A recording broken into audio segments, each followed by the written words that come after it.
Hello, good morning or afternoon or whichever time zone you're in, evening time, either or. This is Robert Jackson. Thank you for watching the new episode of the Station Square podcast. If you guys wanted to check out more of my episodes, if you guys wanted to see like any up-to-date stuff that I'm up to, daily shenanigans, I'll provide my social media at the end of this. So today, we're going to be chatting with a voice actor who I recently just so this voice actor has been around for a long time, and I wanted to bring this person on because they know a lot about, um, the industry. They have a ton of knowledge, and it would be nice to have some of my listeners or followers get to know about finding, like, when it comes to developing a website and a bunch of other stuff that we'll be talking about, like vocal booths and whatnot. So I'm going to be chatting with Mr. Paul Strikwerda. If I'm pronouncing it wrong, please correct me. But yeah, Yeah. thank you so much for joining me today, Paul. How Well, are you thank you doing? so much for having me, Robert. I'm doing great. It's great to hear you.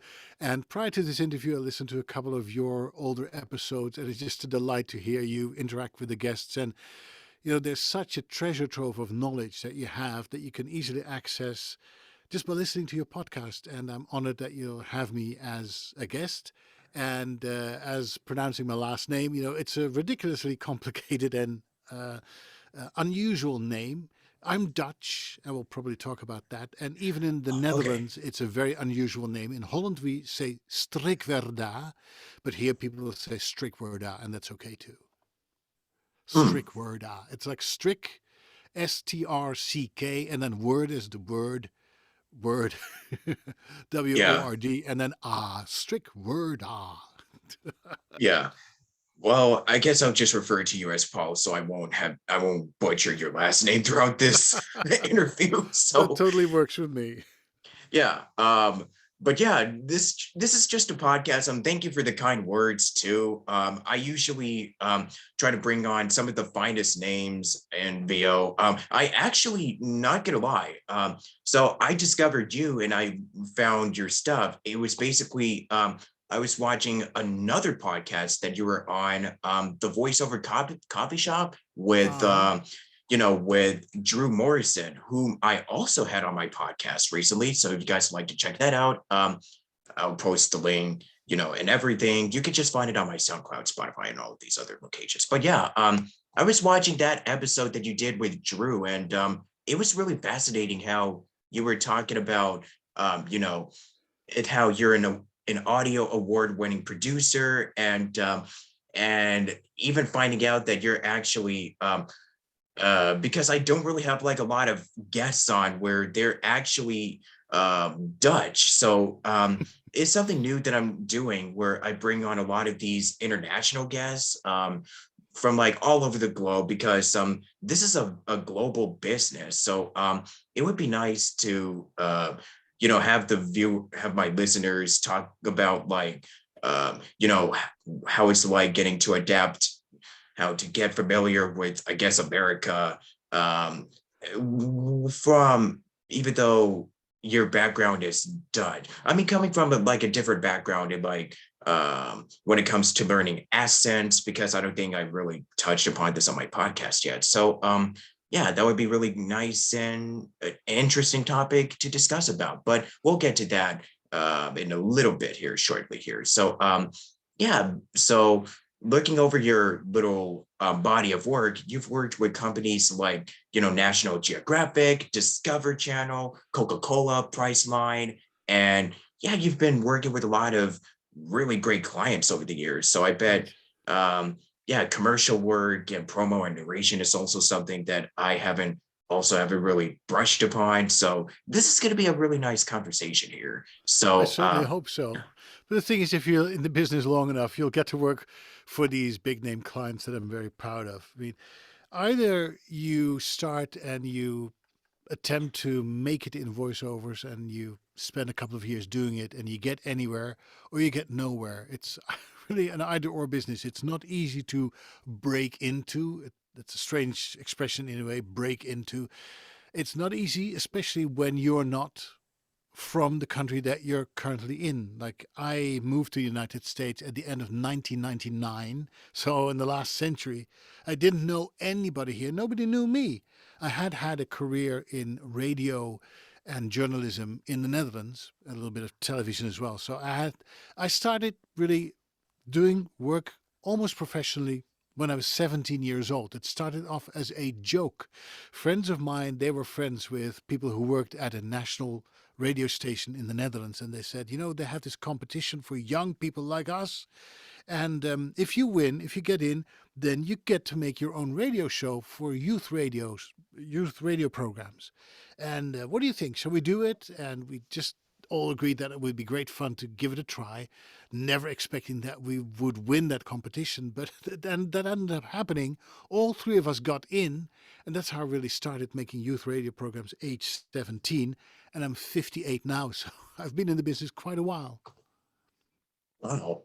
So I bet you must have a lot of expertise when it comes to this, type of work, since you've been doing it for like pretty much close to like 40 years at this point. So Absolutely. Yes, wow. yes. Yeah. Yeah, yeah, you learn a few things along the way, and especially the things they don't tell you. Because, if you want to learn how to drive a car, you go to somebody who can tell you how to drive a car, and there's books that you can read. But it's not like that in voiceover. There's not a voiceover university or an academy or a school.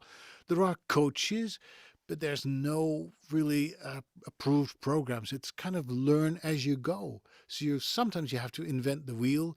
But I was lucky enough that working for that radio station that I talked about just now, that I got mentored by people who had been in the business for years and years and had built up their great reputation. So I was standing on their shoulders, and I'm eternally grateful for all the tips that they gave me.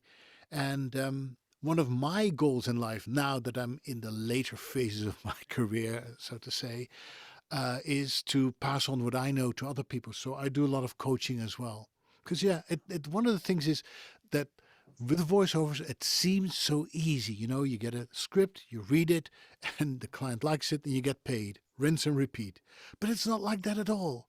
I tell my students, imagine going to a concert with a famous concert pianist. You're completely into the moment, and you see this person recreate this music as if it was written right now, and it looks seamless, it looks effortless. But everything that looks effortless is not, including voiceovers. It seems easy, and a good voiceover can make it sound easy, sound conversational, like he's just doing it, he's making it up on the spot. But those people who are like that are not making it up on the spot. It is usually a result of many, many years of being in the business. So there's lots of things that you can pick up. But there's also lots of things that you have to learn by simply doing, by gaining experience. Mm, yeah. Um, I mean, I just agree with everything that you said, because a lot of this is like when you're learning how to ride a bike, or when you're driving a car. It's with voiceover, it's pretty much all trial and error. You learn along the way, and then you have people who are gonna be by your side and who can help show you if you can give you some pointers along the way. But for the most part, it's when you really think about it, I mean, I'm just speaking from my experience. It's kind of where it's mostly where you kind of teach yourself some stuff. It's more like a lot of this is self-taught, but a lot of it you get to learn from just the best that you from really great, talented people, and you start feeling inspired by them. So it's like, hey, I was inspired by this one individual. I might as well, maybe I could just learn what they did, and I could probably low key steal it Right. for Yeah. whatever sort of gig or job that is being presented to me. And that's kind of how it works. I know That's how a lot of the people old phrase start. is, yeah, they say that good artists borrow, but great artists steal, which I guess is sort of true in this case. Yeah, yeah. A lot of people who got their start as a voiceover as a kid by imitating other voices. Mel Blanc, the man of a thousand voices. We know all of his Oh cartoon yeah. characters. He's just famous. Or Don LaFontaine. I know there's some youngsters that can do lots of voices because they were inspired by people like Don LaFontaine. He's the inner world guy, In a and world. inner world, exactly. You can do that much better because you have a lower voice than I have. But so yeah, people feel Okay. they feel Oh, inspired and they start imitating. However, you will never make it in the business by pretending to be someone you're not. That's a hard lesson a lot of young voiceover artists need to learn because they listen to these video games and they say, I can do that too. I can do a great Christopher Walken imitation. I can do Al Pacino. I can do Sean Connery. And, I say we already have Christopher Walken. We already have a Sean Connery. We already have other actors that you're imitating. So we don't need another one of those people. We don't need a Morgan Freeman anymore because we have Morgan Freeman. You got to find your own way in the voiceover world.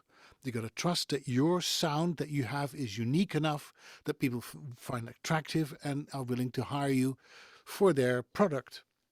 And that's another part of becoming a voiceover artist. It's not just about using your voice.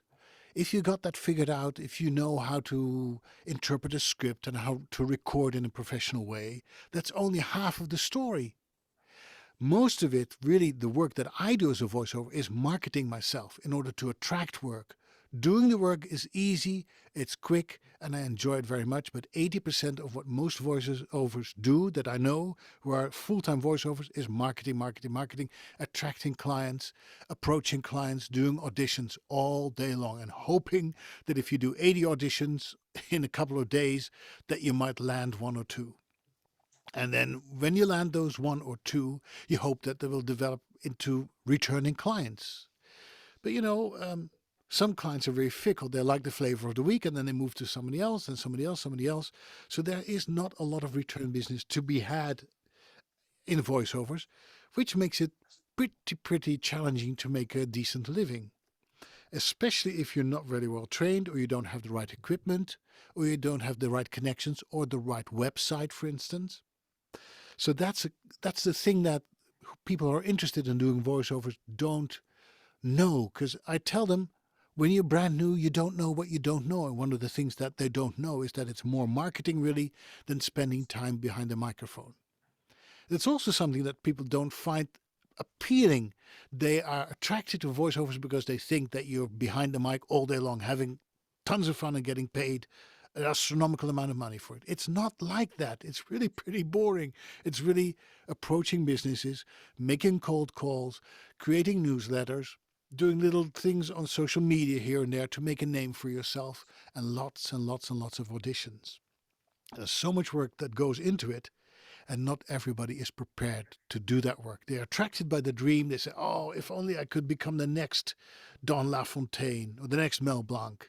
But they're not willing to put in the time and in the work and the financial investment. We've got to talk about that too, of course, because it ain't cheap. These days, there's this myth that you can become a full-time high earner as a voice actor by just getting a USB mic that you plug into your laptop and you're in business. No, you're not. You'll never get enough work when you have a USB mic because it's not considered to be professional. But it's not just a mic that you need, you also need a space that you can record in, a dedicated space. You need to have a treated room, acoustically treated, and it needs to be soundproof. So, one hand, that means that your walls have to have dampening material so that you don't sound like you're recording in a bathroom all the time, with all those echoes bouncing off the walls. But you also have to have double walls or triple walls even to keep the outside world out of your recording. Because nothing sounds more like amateur when you have a recording, you hear the neighbor's dog barking or the fridge that's upstairs or the washing machine, all these things. You cannot have any ambient extraneous noises. It needs to sound dry, it needs to sound crisp and clear, and that is going to cost a lot of money. I don't know if you have looked into we talked prior to recording a little bit about voiceover booths. Have you ever looked into things like a whisper room or a Studio Bricks dedicated voiceover space with triple walls, double walls, and huge thick doors? Did you ever look into that and by any chance figured out how much that would cost you? Oh yeah, totally. Because I do my research, and I've been showing it to my parents, and it's just pretty much and it's also another thing too. Uh, I feel like if you have really if you have like a group of like family members or people like people in your family that are really all up for it, even though they know that sometimes they know that you're going to be really loud or you're going to scream, I don't know, bloody murder in a video game, and you have to have them understand so you don't get noise complaints or like the police called on you, which I think God never had anything like that. But it's also another thing too, where having people that are going to be like, okay, so this is what I'm going to do. This is what I'm going to make this work. Even, and it's something else too. I know I keep saying that, but I was recently watching these videos done by a voice actor named Bob Bergen, who I think Drew also had on his podcast, where he was basically Bob was saying that you may have a lot of money and you may be really wealthy, but if you don't, but he's worked with students where they don't have the work ethic, the drive, or the passion of being a working voice actor. But there could be, you can have, he had brilliant students who were, they were very poor. They had next to nothing, and they had to work the odd jobs, like five Mhm. days, 7 nights a week, and they do everything to make it work. So that's pretty much what the position that I'm in, because I can't imagine myself doing literally just. This is something that I know that I have a talent for, that I have a serious drive to um, pretty much do, because this is something that I'm really good at. So this is something that I'm definitely going to take to the next level. So with the whisper room and sound treatment, that's also something that I'm looking into. I know it's these are not really because even if I look up like whisper room booth right now, if I'm going to do like a quick Google search, like $5,000. And Yes. if you Google, let's see, what's it? In a sound studio bricks. So Yes, if Studio I, Bricks. And they're yeah, in if I do Spain, that, so you oh, need to, 8,000. So yeah, yeah, and plus a shipping. lot And of these investment things saving are up to do. heavy too, so it's Oh add another yeah, $1,000 to that for shipping. but So people yes, sound great at them. oh my gosh, yes. And it will allow you to work at any time, anywhere. I mean, obviously, once you put them in a room, it's hard to move them. But the Studio Bricks is kind of a modular system where it's like the IKEA of voiceover booths, where you can put them Oh together yeah. brick by brick by brick. It's really an ingenious system. But that's going to set you back $8,000 to $9,000, and that's probably for the smallest one. I wouldn't be able to work in that because I would get totally claustrophobic. It's like a 2 by 2 by 2 thing there, and I don't feel pleasant in it. And you need to have a ventilation system as well, because you don't want to suffocate on your own breath.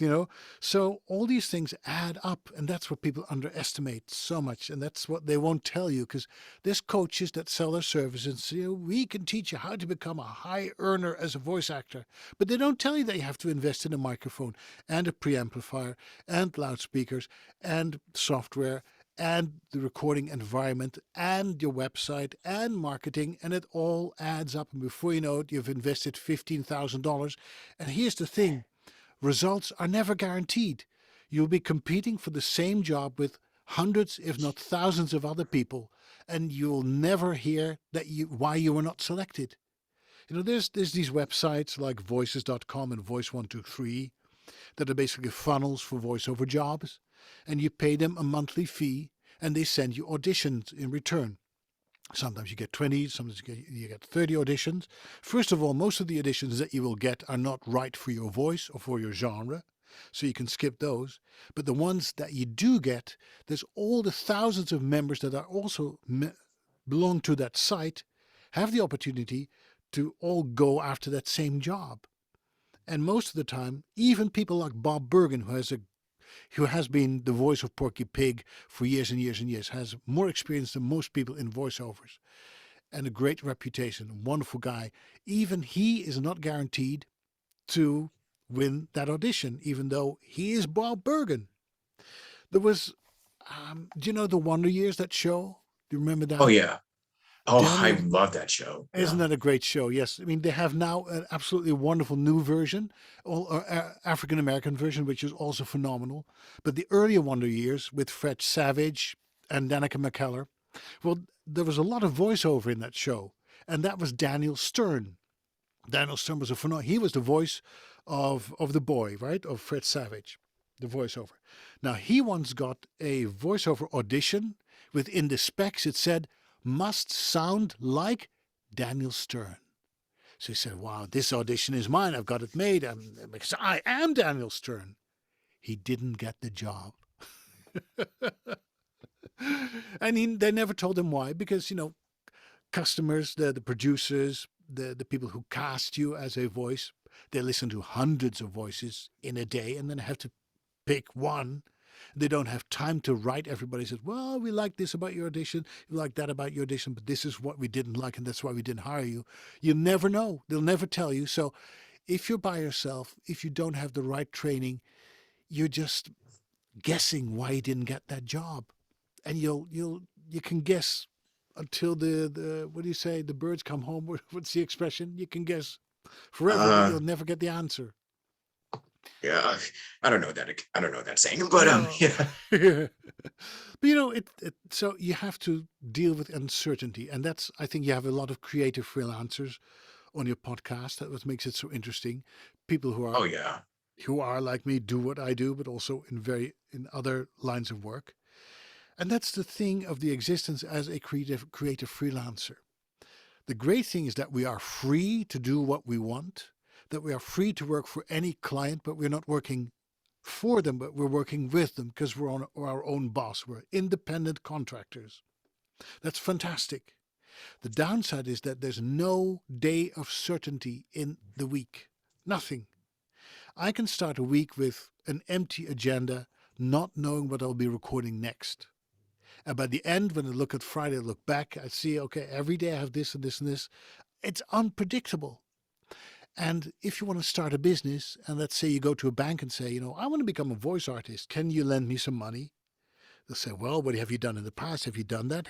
Show me some proof that you have the talent and tell us why we should lend you the money. And can you guarantee us that you every month make an X amount of money so that you can pay back your loan that you want us to give you? You can't do that because that's the life of a freelancer. It's embracing uncertainty. At the same time, it's also embracing the creative freedom that you have and the joy that you can have in your job. That is like none of the other jobs that I've ever done in my life has given me so much joy, pleasure, and satisfaction than what I'm doing now. And I hope you can hear that a little bit in my voice because I tend to become very enthusiastic when I talk about what I do for a living. I can hear it in your voice too, by the way, that you really, really are enthusiastic when you start talking about doing voiceovers. And that's something that you absolutely need. You need to have that drive. You need to have the answer to why is this something that I desperately want more than anything in the world, that I'm willing to give up anything for, pretty much. Anything. I'm willing to sell my kidney for it. If necessary, I'm willing to become a blood donor and sell my blood plasma so I can buy a new microphone. You have to want it that much. And that feeling, that drive, is what most people lack. And this is not only true for voiceovers, but in any creative freelancer situation. You have to have that drive because that will get you through the dry spells and through the rejections that are going to come. And the thing is, if I can continue for a moment, I'm married to a professional musician. She plays the flute and the piano. She's phenomenal. That And is when, actually pretty cool. yeah, That can also help a lot. oh yes, she's been a freelancer most of her life as well, so she understands that there are dry spells, because when she gets offers for concerts, she's got to take them too, and we have to change our schedule completely so she can do that concert. It's the same with me. We might have things planned, a little vacation here or there, and then all of a sudden a client calls and says, "Can you record this and that day?" Well, you have to make yourself available, otherwise they'll find somebody else. And once they like that person, they'll never come back to you again because they like the other person better. So you need to make yourself available, and you need to have a partner who understands what you're doing, who's supportive of what you're doing. But what I was going to say about her is that, when you're a musician, You do auditions too if you want to become like a first flutist in a symphony orchestra. Those are rigorous auditions. It's brutal, really. But if something goes wrong, you can always blame it on the instrument.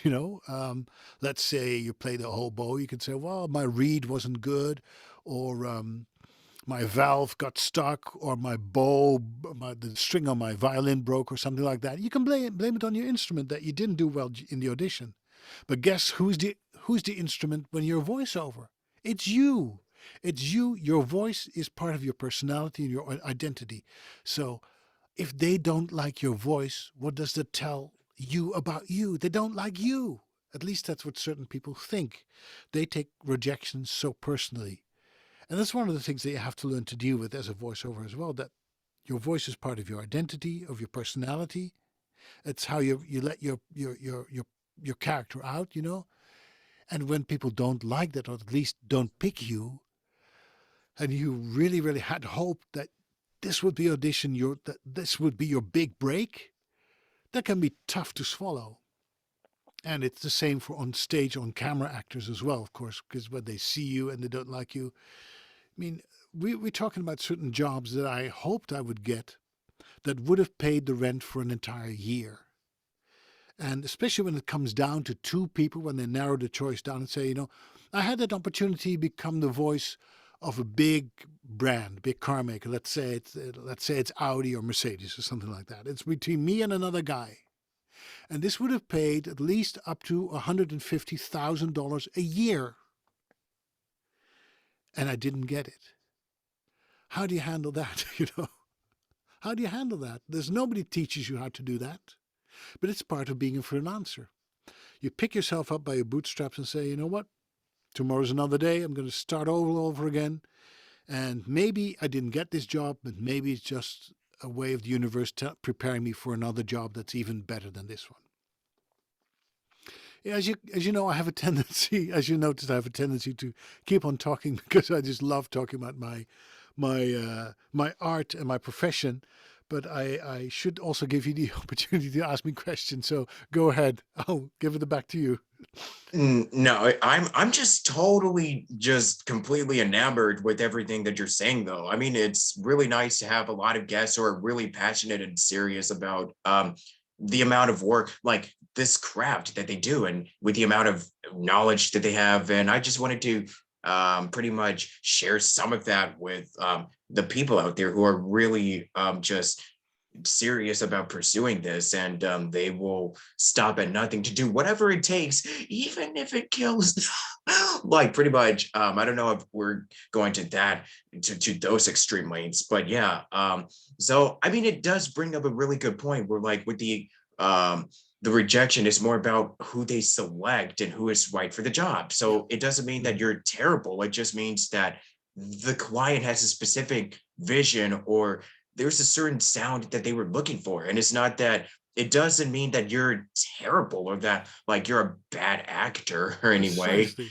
Yeah. That's So it something just you got means, to yeah. learn. And sometimes you get to know why you were not selected and you can understand. There's one situation that I still remember where I really hoped that I would get that job and I didn't get it. And then for another job, I spoke to the producer who also was involved in the job that I didn't get. Said, "Wow, that's interesting.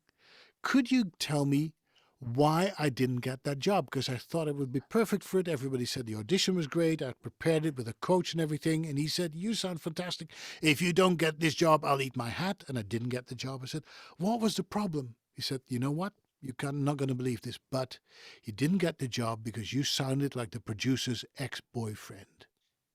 And she hated that boyfriend. That's why you didn't get the job." Well, that's stuff that you cannot influence. You can influence the atmosphere, the surroundings in which you're recording. You can influence the equipment that you use. You can influence the training that you have, but you cannot influence the people who listen to your voice. And if you're new into the business and you hear no, no, no, no, no over and over and over again, it's so easy that you become dejected and disappointed and almost willing to give up. And I think that's part of being a creative freelancer. I mean, I know so many writers that send in manuscripts to editors and they hear no, no, no, no, no, until they have this big hit, and everybody later on says, well, we always knew that you were destined for greatness. But I tell my students there is no success without suffering. That's not the story they like to hear, but it's true. Everybody who has become somebody, you ask them about it, and there has been some suffering in their life because of the sacrifices they needed to make to become successful.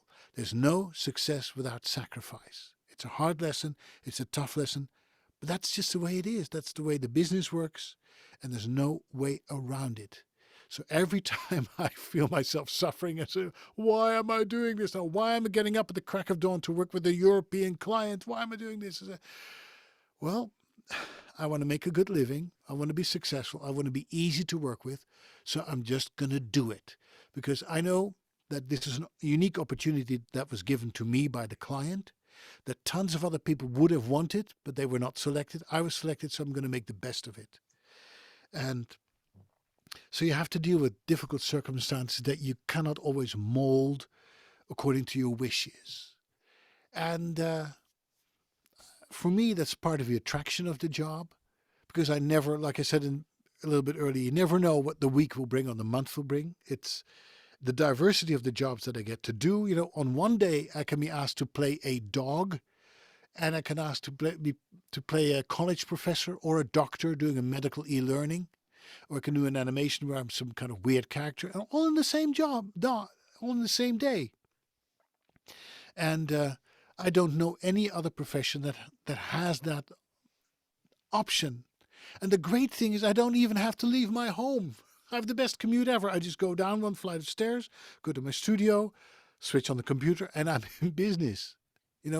Millions of people in the world would like to do what I'm doing, and I'm doing it. I'm the one doing it. There's nothing like it. There's nothing like it. Yeah. Oh yeah. So I think with all of that, all of this said, I think you kind of answered pretty much the majority of the questions that I pretty much have on, you know, on little imaginary uh folder, like a list of questions that I do have specifically for you. But yeah, I think we pretty much answered the majority of them. So Well, we're done then. yeah, that's Goodbye. good. Well, yeah, I'm out. But no, I think, yeah, there's still a lot more to go over. Yeah. Some lot of interesting stuff that I wanted to talk to you about. So, yeah, like I mentioned way back in the beginning, you're an audio award-winning producer, and yeah, was that something that you like being a producer? Was that always like a job or like something that you've always considered of doing that ever crossed your mind on top of like, besides being an actor or just doing all of this other voiceover work, Well, this being a whole thing producer never of some, crossed my mind, honestly. yeah. Like I said, it started as a joke, but what I really wanted to be was a professional musician. Oh yeah. I studied music for many, many years, and I played the cornet and trumpet in the local band, and I loved it so much. I said, you know what, that's going to be my living. I'm going to go to the School of Music, the conservatory, become a professional trumpet player. And I did audition. I was accepted. But in the couple of months, in the summer months after being accepted and having to make the choice to go to the conservatory, I said, do I really want to be stuck to one instrument my entire life? When you go to a symphony concert and look at what trumpets usually do, in most of the symphonic repertoire, they don't have a lot to do because the trumpet wasn't developed that enough for them to play interesting music. Only in the 20th century, trumpet music became more interesting because we had the instruments with valves so they can actually play melodies. Before that, it's just bum bum bum bum bum bum bum bum bum bum bum. And I said, do I want to be that guy that has to count his rests for like 30 minutes into a symphony and then do bum bum bum bum bum bum bum bum bum bum bum and make a living out of that? I said, no, I'm not going to do that. So then I started studying musicology, which is all about learning about the history and the theory of music. And I thought that would be interesting. And then this chance of making youth radio came along. And I fell in love with studios and microphones and interviewing people. And that became my new passion. So I spent a greater part of my time in the Netherlands, working for Dutch National Radio and Dutch International Radio, and I spent a year at the BBC in London. Then I moved to the United States at the end of the last century to do something completely different, to teach trainings in personal growth and development. But there was always this voice at the back of my head that said, you know what, you need to go back to the studio. You need to do something with your voice because you had so much fun doing that. So one day I saw an advertisement in the newspaper. I was in the Philadelphia area and there was a casting company called Mike Lemon Casting, and they cast all the movies by M. Night Shyamalan. Most famous is probably The Sixth Sense with Bruce Willis and Haley Joel Osment, where he says, I see dead people. I don't know if you remember that movie. Oh yeah, Anyway, I know that I'm familiar with that yeah, quote. it's an amazing movie. And that was the Mike Lemon Casting who did all the casting for M. Night Shyamalan. So it was a reputable business. So I went on a cattle call, and there were lots of people who all wanted to be rich and famous. And there were ballerinas, there were singers, there were actors, on-camera actors. And I was one of the very few voiceover actors there, especially with an accent that I have, because as you can hear that I'm not from the United States, I'm not from the UK. I don't have a very typical Dutch accent, which sounds more like this. I mean, so they listened to me. They asked me to read a couple of scripts, and they said, you know, Paul, you have a kind of an accent, a kind of voice that we don't yet have. Would you like us to represent you? I said, why not? You know, I came here, you know, and I thought, let's just give it a try. If not, I just at least had a great fun afternoon. But if you want to book me, fantastic. And they signed me on the spot precisely because of my accent and because of my experience in front of a microphone. That helped too, of course. But there were when I started in voiceovers, and maybe this is another tangent, but some people said, Paul, what you really should do to become more marketable is to do an accent reduction training so you can sound American like a honorable American, or more British like a real British guy. And I always said no, because then I will sound like anybody else, and I don't want that. My accent of that sells me. I don't say that right. The accent that I make most money with is like what they call a neutral English accent, a European accent where you cannot tell from which country I am. And in America, it sounds a little bit more British. In Britain, it sounds a little bit more American. In Holland, they don't know what I sound like, but it's something that is hard to pinpoint. You cannot tell geographically where I'm from. And for international companies, that's really good because American voices are identified with America, and sometimes that's a good thing, sometimes it's not a good thing. And British voices are often identified with more stuff, upper lip British professorial types, you know. And when you watch American movies, a lot of the British actors play villains. So this pure British accent, if there's such a thing, is not always received very positively. So if you need somebody who doesn't sound American or British, you pick somebody like me. So I didn't have an accent reduction training, but I just kept my accent that I now have, and it served me well. What you're talking about production, I have to correct you a little bit because I did not win any awards as a producer. I have not won any awards as an actor either, apart from one thing that I did last year. I did a podcast with somebody, and one of the producers there sent it into for a podcast award. I don't even remember what it was, and I won second prize or something for an interview that I did. But I never produced anything. I don't send anything into award shows, and we can talk about award shows too if you want. But that's not my thing, because I think in the creative arts it's comparing apples to oranges. You know, you have these awards where people judge paintings. You know, how can you compare one painting to the other and say one painting is better than the other? I don't know. I mean, if you judge, like, let's say you have two different painters and they paint an apple. If you say the criterion is we need the apple to be as realistic as possible, and the most realistic apple that most looks like an apple wins first prize, then you have a great clear criterion. You don't have that in voice acting. You don't have that in most of the creative arts. There is no finish line like we have in sports. That's easy to determine the winner. Who's the fastest, who comes across the finish line first, wins the game. You cannot do that with voiceovers and voice acting. It's a lot of this stuff comes down to personal preference. And to me, that is just not something that I want to subject myself to. That you're not winning because of your good, but because of the personal preference of the judges involved. I'm not saying that people who win these awards, it's worthless. Of course not.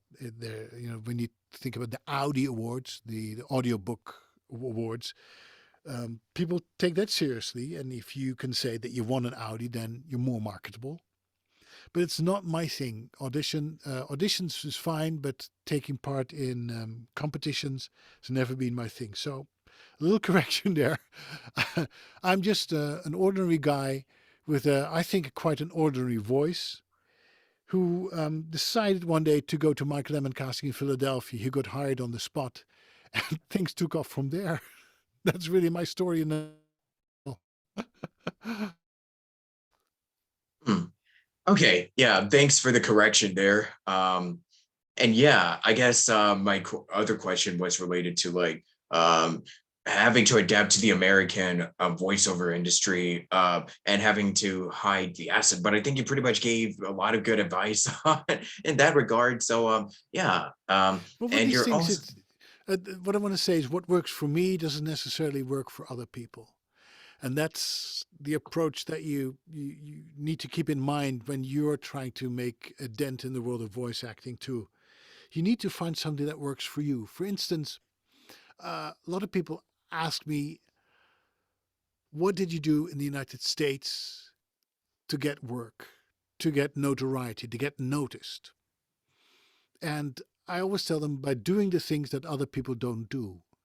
Because there's this tendency that you look at successful people and imitate what they did, thinking that if they did it, you can do it, so you'll get the same success that they have.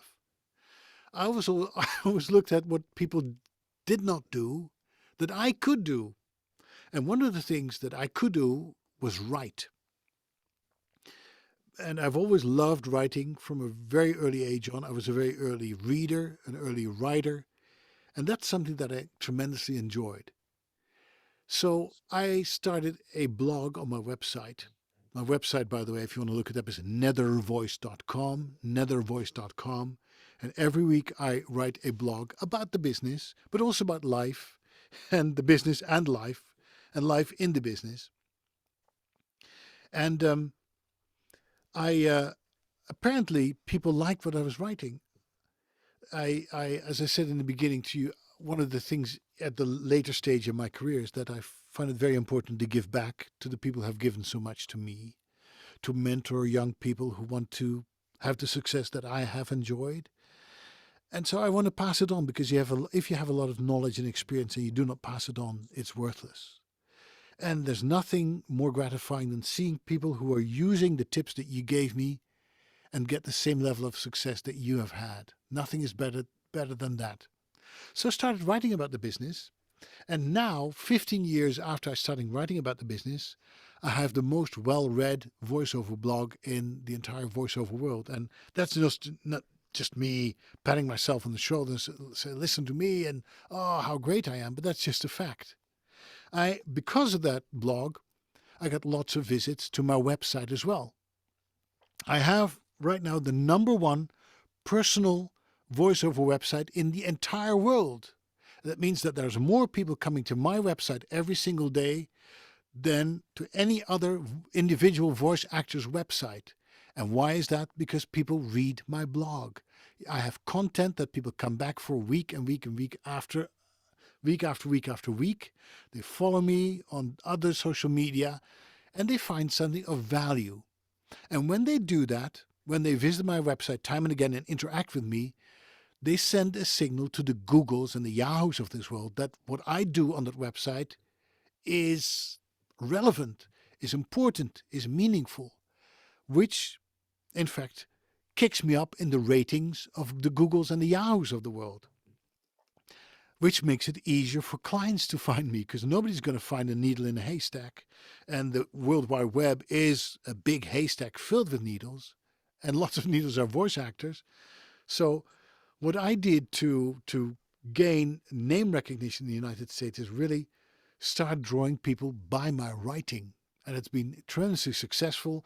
I put a lot of those blog posts into a book called Making Money in Your PJs, Freelancing for Voiceovers and Other Solopreneurs. That is one of the best selling books in the whole genre of voice acting. And now, when you ask people, where do you know Paul from? They don't tell you, oh, well, he did this commercial or he did that e-learning or he read that audiobook. No, everybody says we know Paul from his writing more than from his voice, which I don't mind at all. Okay. And we can also talk about, the website, just really short, really briefly. So since you're the founder of nethervoice.com and author of, building the vocal booth, and you mentioned that you wrote a freelance guide making money in your PJ. So where did the whole idea of like making your own website coming from? Does it also tie into I guess your story of being a producer, or is it something else that kind of you know uh led you to go into? It's also something that you wanted to it's all stuff that you are pretty much promoting to just help up and coming aspiring actors and artists out there who are interested in doing this as a living sort of way, like just passing the torch down to a younger generation, so to speak. Yeah, I love that, and I use my website for that. And it's a win-win situation. So I provide information that people find useful. In turn, they come to that information, they visit my website, they tell Google that it's relevant, and Google rewards me by kicking me up the rankings so that I come up as number one, number two when some people are searching for Dutch voice actor. So it's both. I give and I receive, but you got to give first before you receive. But here's the thing, Robert, if you do not have a website as a voiceover, you do not have a business, especially not a worldwide, a global business. Because there's different ways of getting work in voice actor land. One, you can use what they call a pay to play. You pay money, a yearly membership fee to a company like Voice123 or Bodalgo.com or Voices.com. You send them a couple of demos, you create a personal profile, and then they start sending you auditions that you mostly don't get. So you send them your demos, you make a profile, and they send you auditions. That's one way to get work. Another way to get work is to have agents who find the work for you. They do the acquisition of the clients. The client says, I need a middle aged guy with a gravelly voice who can do promo work for us. And the agent says, you know what? I've got 10 guys for you. Send me a script. I'll let 10 audition and I'll give you 10 viable options and you make your choice. You pay your agent 15 to 20% of what you're making and they send you the work and you book the job. So in both instances, when we talk about the pay to plays and the agents, you are really dependent on other people to give you work. If they don't funnel the work for you to you, you have nothing to audition for, right? You can just sit in your studio and say, oh my gosh, I just spent thousands of dollars on a whisper booth and thousands of dollars on my preamplifier and my microphone and my fancy headphones. But where's the work? It doesn't come to you. You need to either have an agent or work with a pay to play to have the audition sent to you, or, and that is my way, you have to attract the work yourself. You have to be noticed. And for that, you need to have a massive, I almost say, advertising campaign, but I'm not advertising at all. The only thing that I do is write and make my blog popular. But you need to do something that attracts clients. So it's either you hand your fate, you give your over to the pay to plays or to the agents or the middlemen, or you can attract it yourself. And for me, writing that blog was a way of gaining notoriety, gaining a status as an expert in the field of voiceovers. And the good thing is that as soon as people start reading what you're writing, and they say, "Well, this guy makes a lot of sense," and I got a lot of helpful tips, they remember your name, And whenever they interact with a client that says, you know what, I'm really looking for a colleague of yours who sounds a little bit more English or a bit more European, can you recommend me a guy? The first name that comes up is my name. So I get a lot of work through referrals simply because people know me from my blog. And then I said, well, a blog is kind of fleeting. You know, you read it once and then you flip to another page or whatever. It's for some people it's in one ear, out the other. I want to have something that has a little bit more lasting power. So I decided to turn a lot of these blog posts into a book, which became Making Money in Your PJs. That started as a series of blog posts about voiceovers that turned into a best selling book.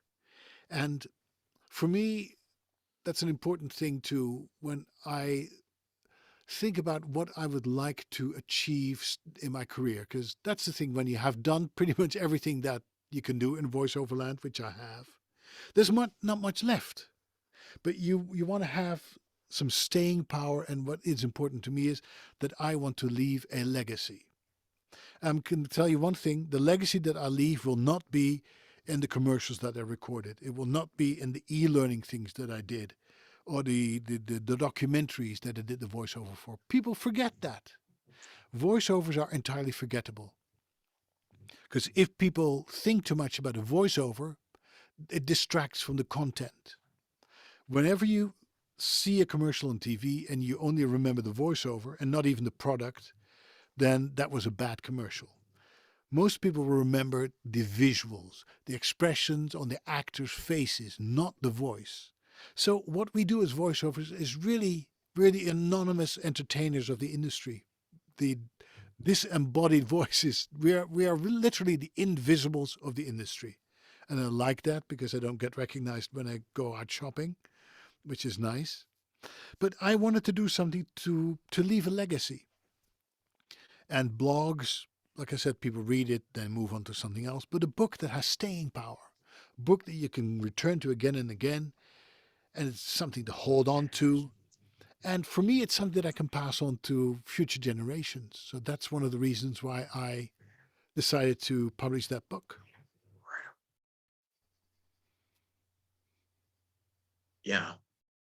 Oh, did I cut you off? No, not at all. No, no.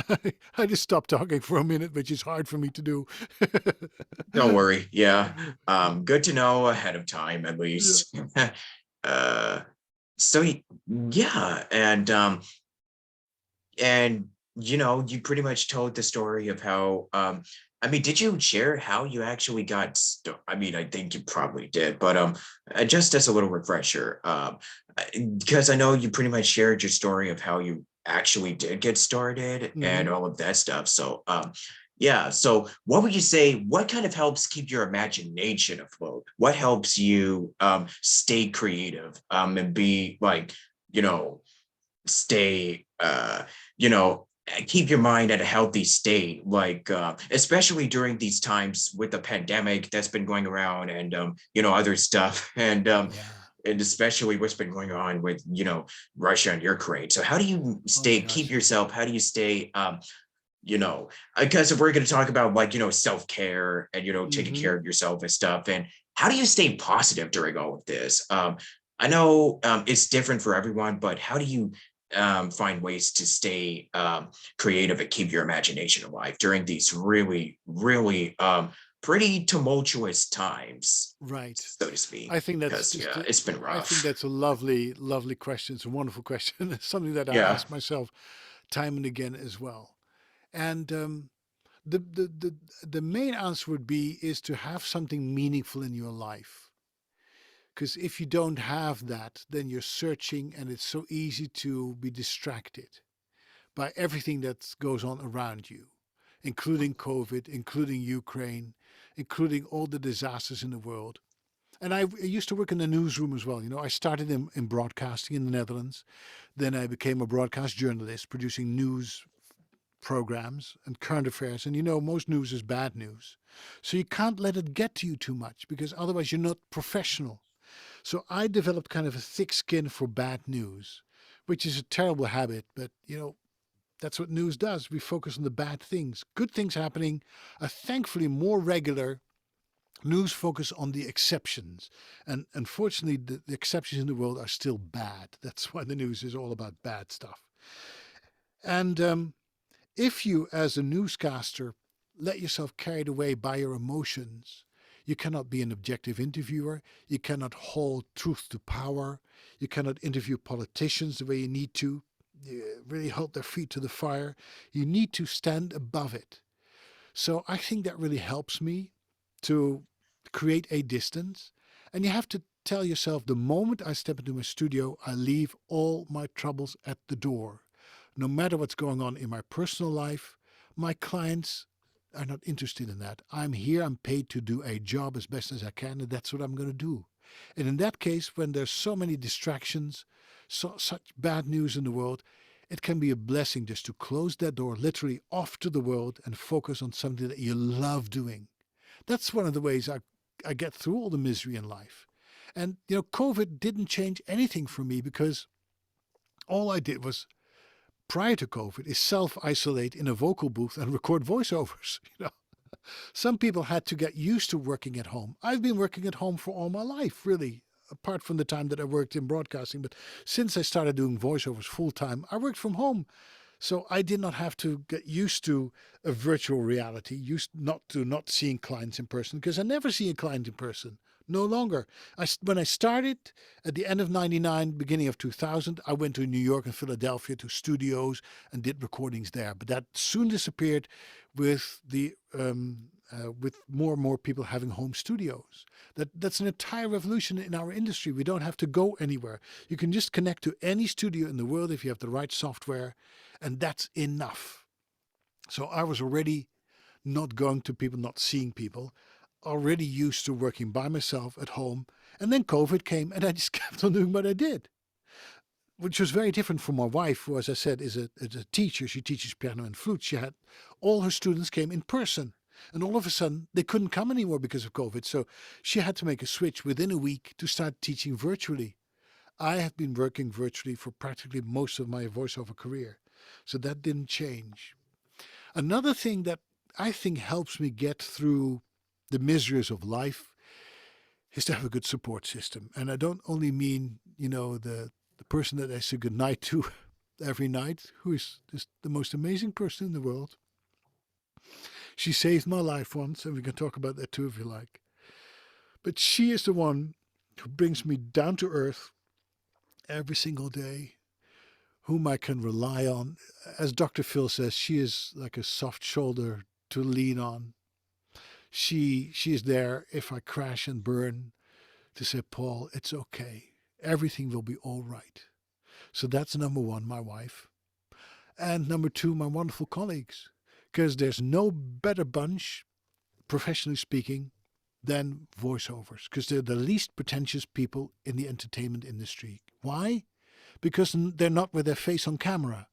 The camera does something to people. Once you become a more or less well-known actor, people recognize you wherever you go. You don't have any privacy. People want things from you all the time. Can you sign my autograph? Can you do this? Can I take a selfie with you? It's annoying as hell. And that does something to a personality. Either people start believing that they're very important beings because everybody idolizes them, or that everybody's out there to get them. It does something with the personality that is not always positive. Voice actors don't have that because nobody knows who we are. They just hear our voice and that's it. We don't go to the Oscars. There's no red carpet for us, really. We are like I said, the invisibles of the entertainment industry. So that means that we have lots of unpretentious people in the industry who are just fun to be around. And when I go to voiceover conferences, that's the one time in the year that we do see each other in person. It's like going to a group of family members that you always wish you had, but never had. It's such a warm environment where everybody is rooting for everybody, where we're so free with sharing information, with sharing clients, sharing experiences, our insecurities. It's just the best bunch of people to hang out with. So if life gets too hard to bear, I either go to my home base here at home, my wonderful wife, and we talk things out, or we play music together. That's another very therapeutical thing. I play the piano and I love to sing. So that's a way to get rid of the nasty and negative feelings that I sometimes get when I watch news. So I talk to my wife, or I talk to my friends. I call them up and say, "How are you doing?" And before we know it, because voiceovers love to talk, you haven't noticed that, have you? But we love to talk. Oh, I Before you never know noticed that. it, you know, and I can do that with pretty much anybody in the world because thanks to social media, I'm very active on social media. I have friends all over the planet. I swear I could go to Newark Airport today and pick any destination, land on at that destination. I know somebody who's in the voiceover business, if not more people, whom I can call up for coffee and they'll invite me over and I can stay there for 2 weeks and we have a jolly good time. That's the kind of community we have. A close-knit, warm, supportive community that will get you through the most difficult times. Absolutely. Yeah. Yeah. And I noticed that if I can get serious, because I said in the beginning, you have to do something that is meaningful to you, that is worth giving up a lot for. And when something is meaningful to you, there's nothing else that you'd rather do. And when you focus on what you really want to do best, then things, other things in your life don't matter as much and become very trivial. And I'm not saying that I'm not moved by people suffering. I, my heart breaks when I see what's happening in Ukraine, and I don't know when people will be listening to this interview, but we're in the middle of a war. Putin has invaded a country that has nothing, didn't do anything to Russia. It's just power politics, and people are suffering who haven't done any wrong, anything wrong, and that affects me. But in a strange way, it connects me with my emotions in different ways. And what I do is I use those feelings whenever I have a role that requires me to have those feelings. So it's a little bit like method acting when they say, you know what, when you have to bring the tears on, you think about the worst thing that ever happened to you or that your mom and dad said to you, and the tears will come rolling. I tap into these experiences and they help me become a better voice actor. So at least I try to turn something bad into something good. Now, when my daughter was 4 years old, she was diagnosed with a brain tumor the size of a nectarine. And it looked very bad for her. And my gosh, we didn't know how to tell her because she was 4. She barely understood what was going on. She had headaches and she didn't know where it was coming from. She fell asleep in the middle of the day, didn't wake up for hours. So we didn't know what was going on. So we had to bring her to Children's Hospital of Philadelphia, and she stayed there for a couple of weeks. And she was operated on. The tumor was removed, and she's completely fine now. But those 2 weeks, man, we went through a lot emotionally. So what happened there wasn't great, and yet I can use it now to tap into whenever I need to. I think about how much I love her and how much I was moved by seeing her suffer and how much we were kind of hoping and praying that the operation would go well. Because all these things are just tools in your toolbox as an actor. And if you've never had those deep feelings, then I think it reflects on you as an actor. So I think it helps when you do like characters in an audiobook that have gone through a lot that you have to that you've gone through similar things yourself. It doesn't mean that I want people to suffer, of course, but Don't life have like a experience. breakdown. Yeah, I mean it's like a musician too. To go back to music, because I love music. I mean, who You got to, doesn't? yeah, I know. Let's say you're a violinist. You have to have certain life experience to play certain music in a way that affects people. You need to pour your heart into that.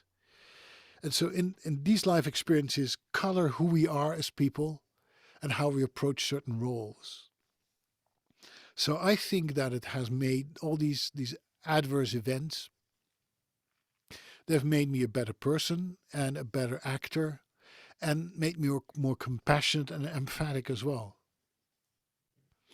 I work a lot with older people who want to become voice actors, and they often wonder whether or not it makes sense for them to have a second career and would make them stand out from the younger crowd who is just hip and has the sound of the moment and is so good with working the social media, and they don't have all that. I said, you know what? There's something that you have that nobody will ever take away from you, and that is life experience, and that is priceless. Yeah, definitely. Hmm. Um, yeah.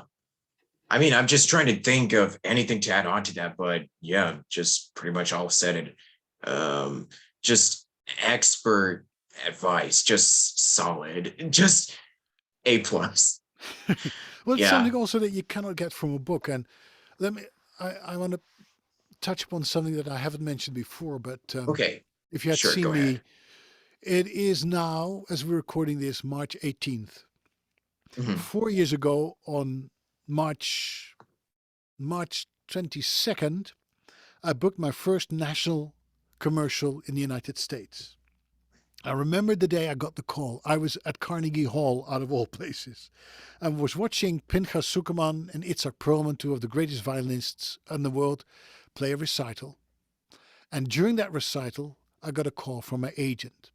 So I excused myself and I went to take that call and said, Paul, we have an IHOP commercial for you, but we need you to go to New York. Are you available? It's tomorrow. I said, you know what? I am in New York. The only thing I need to do is arrange a place for me to sleep, but I'll be there. I'll do it. So I called a friend of mine who lives in New York. I stayed over, and the next morning, I was the first one in the door at the studio. I recorded my first national commercial. I thought, my gosh, I've come a long way from a Dutch guy that nobody knew to somebody who's recording for pancakes. It was fun to Oh, do. It was lovely.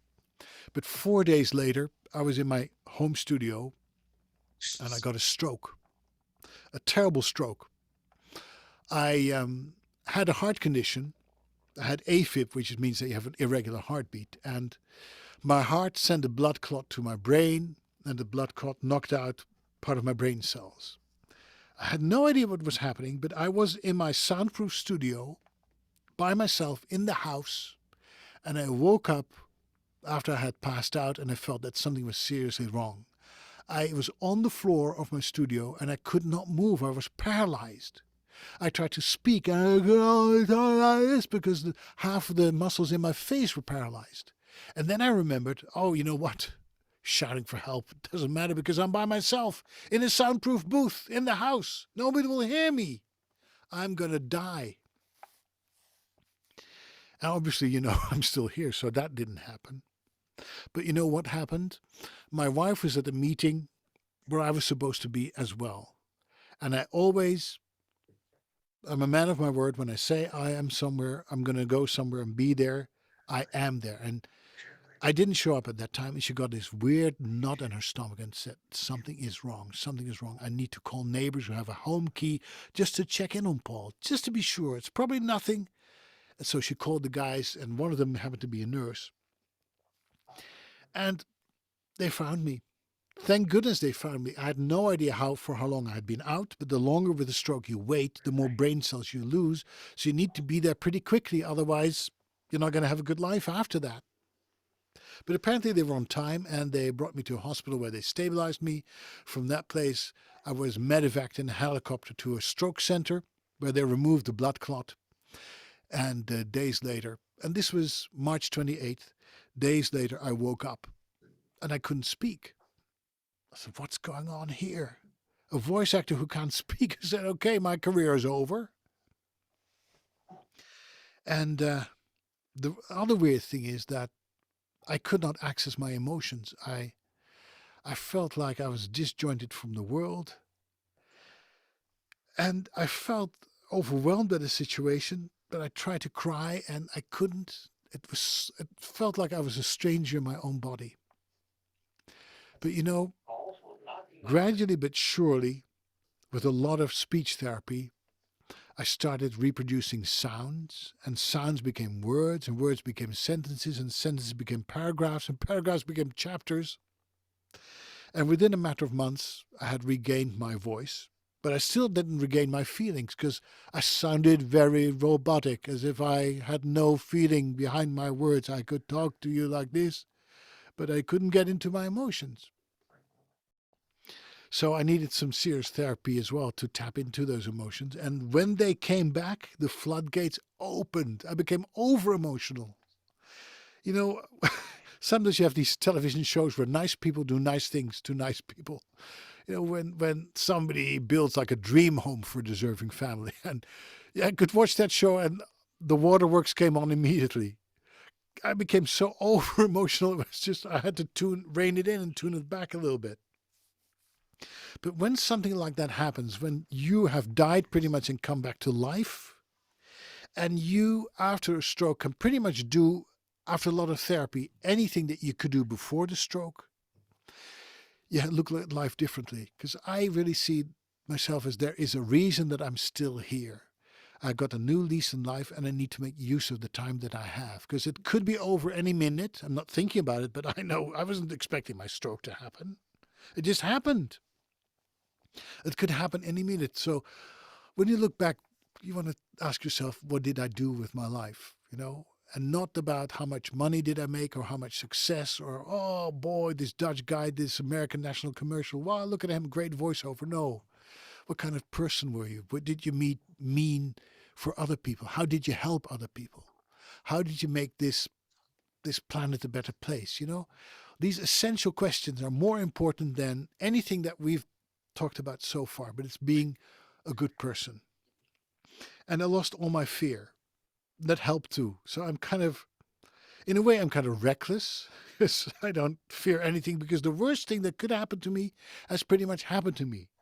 So I'm not afraid of anything. I can take on anything and I will take on anything.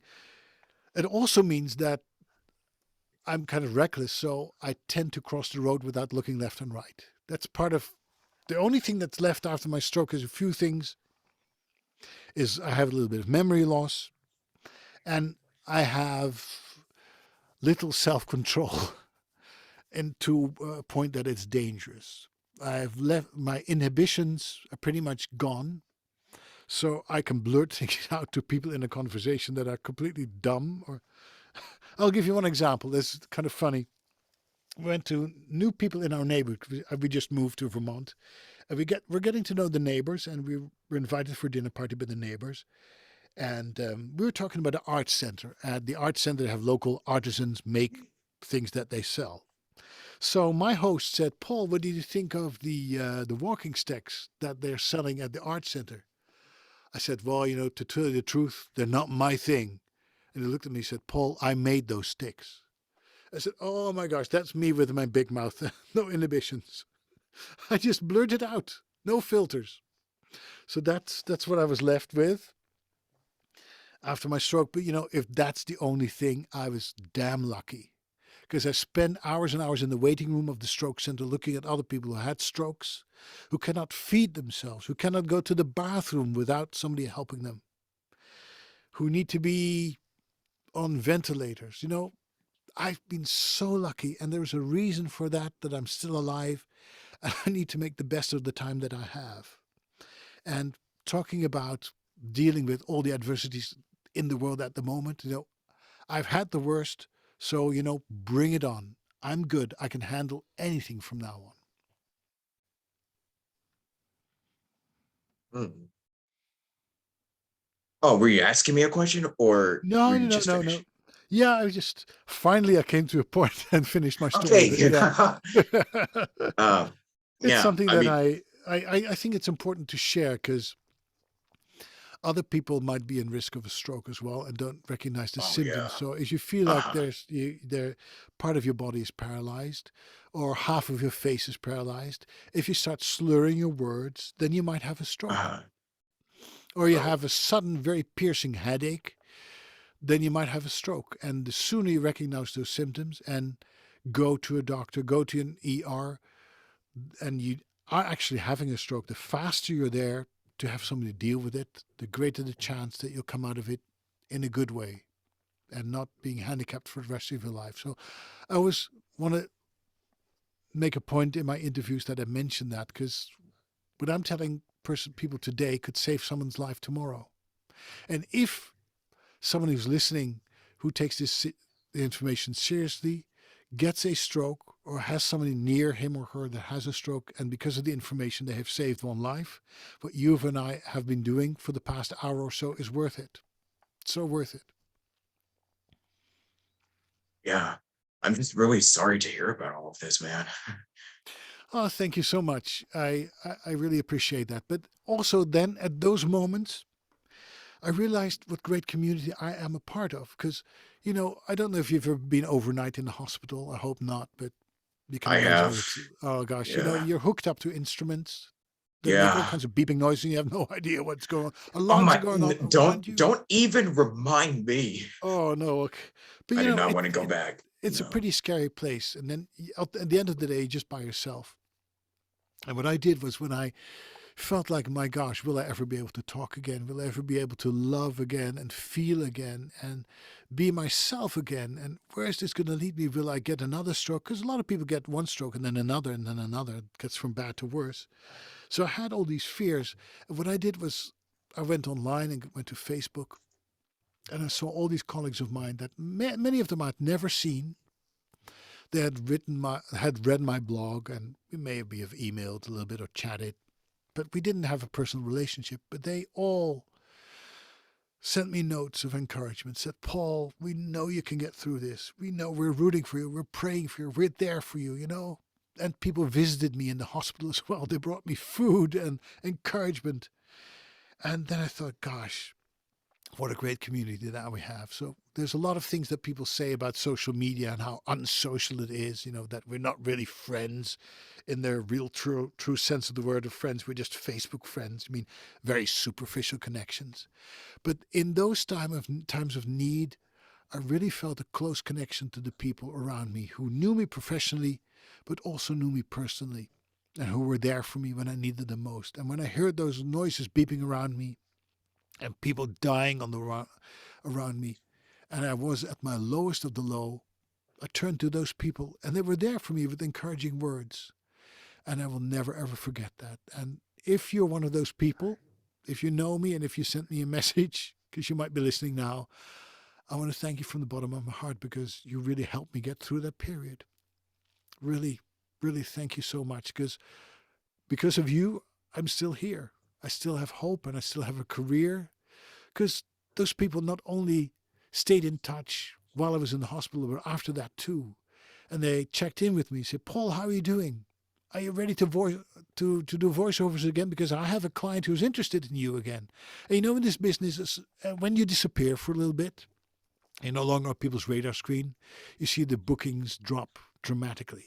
It's takes years to make a name for yourself, and it can take a week for people to forget you. I was afraid that was going to happen, especially when I started writing about my stroke. Was who wants to hire someone who lost his voice, who had a stroke? That's completely unmarketable. And so, but I decided to write about it, to pass on what happened to me so people could learn from it. And I took a risk because I knew that there were people who were going to hire me were reading my blog as well. So the fortunate thing was that my colleagues not only helped me get through the hard periods, but also helped me get back on my feet again, professionally speaking. And I mean that literally, professionally speaking. They were there with the job offers and the connections and said, let me know when you're back on your feet, because I have somebody who's waiting for a Dutch person to do a voiceover. And when you're ready, just say the word and I'll pass your name on. And then I went from job to job and built my career back up again. It's phenomenal. Name me one kind of profession where you have that type of camaraderie and people being there for one another. That's voiceovers for you. That's voiceovers for you. Man. Yeah. And as a result, I do the same thing for other people. And I tell people, it's okay to talk about it, to be open about it.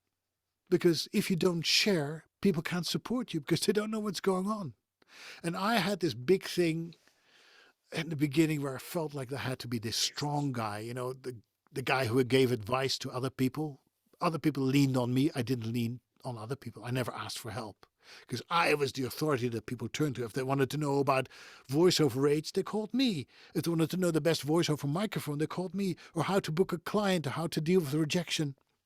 Because of the blog, people knew me and turned to me, and I never had any other people that I turned to until I needed them.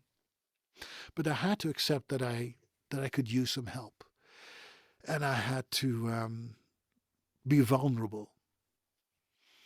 And that took a little while before I let that sink in. And when it sank in, I heard people say, you know what, it's okay. You've been there for us. Let us be there for you. Give us the chance, the opportunity to do something for you, because it's a gift that you are giving us, allowing us to help you. And now I am in a situation in my home that I live in that we decided to take in my 90-year-old father-in-law. And he's going through the same thing because he notices that his body is not serving him as well as when he was a teenager, or in his 40s or his 50s or his 60s. And for the first time in his life, he needs to ask for help. And it is so darn hard for this man who has this tough guy kind of attitude. Nothing phases him. He's always the strong guy that everybody leaned on him. He needs to ask for help, and it is so hard, and he resists it. It makes it so hard. Now, through what I've been through, I said, you know what? I've been through this. Let's talk about this. That it's okay to ask for help. Personally and professionally, it's fine to ask for help because you can't know everything. Certain things you will find out by doing, and other things by talking to people who have been through it. To tell you, what you're experiencing in this moment is okay. It's completely normal. It's not you. You can't help that. But you need to reach out and ask. And that's what I tell people who are tuning to this interview, interested in starting a voiceover career, to reach out and ask for help. Do your homework first and foremost. Prepare yourself. Don't ask questions that have been answered a million times. And the internet is a great resource. You can type anything into Google and you'll get an answer, whether it's a good answer or a bad answer, but there are answers to be had. But you need to show people that you're serious by doing your homework. But once you have proven that you've done that, get in touch with us. Send me an email. Get in touch via social media. Look up the voiceover groups on Facebook, and there are plenty of them. And you'll always find someone like Bob Bergen that we talked about in the beginning, who is an Emmy award-winning voice actor with a great reputation. When I started asking questions, I got an answer from the first woman announcer at the Oscars. I said, "What? Who am I? I'm a beginning voice actor. Nobody has ever heard of me, but she is reaching out to me." Randy Thomas is her name. She's giving me advice. Somebody who's the highest paid voice actor in the United States, the first woman to break through in that male dominated business. She cares about what I think and what I do about my career. And that's the type of field that you're getting into when you choose to become a professional voiceover.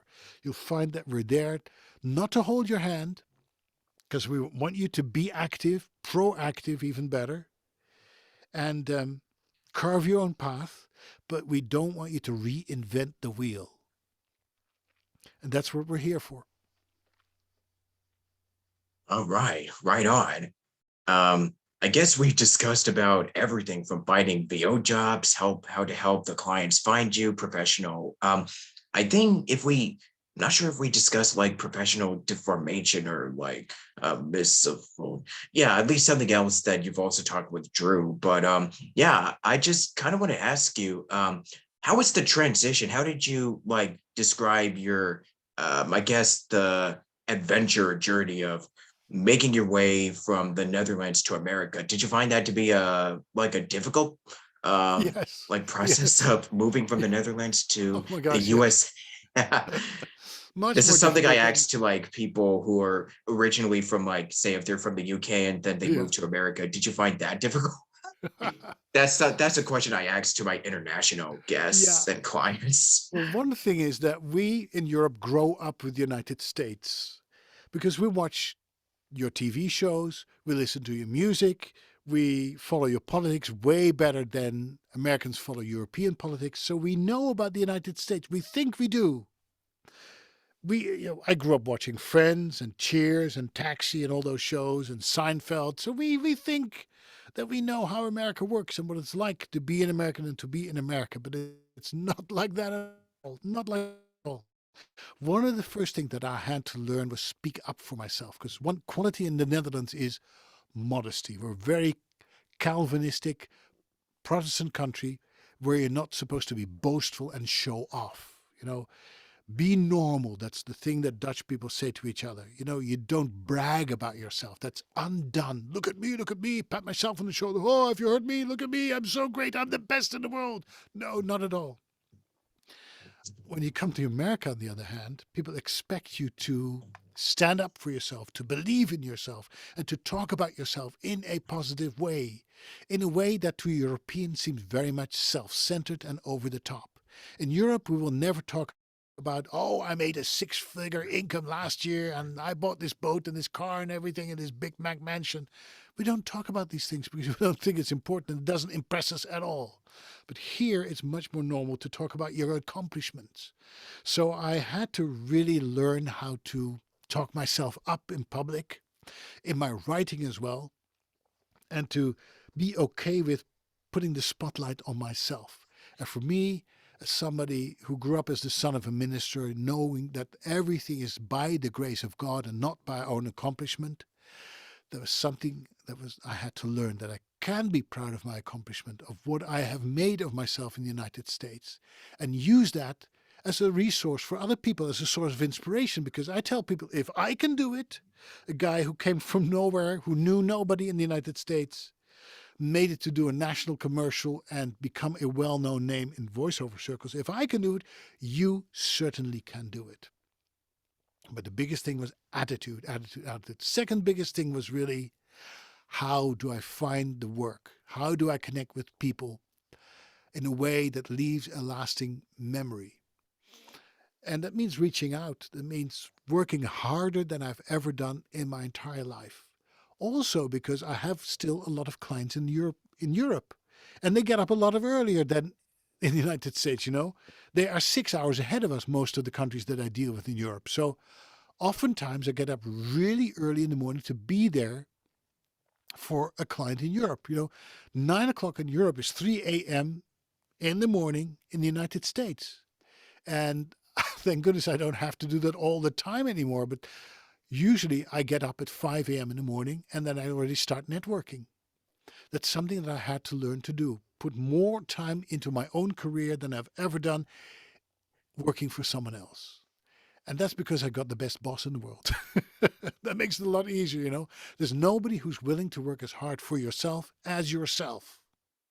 That's what makes the freelance existence so worthwhile as well. Because you can say, I did not ride on anybody's coattails. I made my career myself with the help of a lot of friends, but I had to take the initiative. If I didn't instigate anything, nothing would have happened. And another thing that I had to learn in the United States is that you don't have the social welfare system that we have in Europe.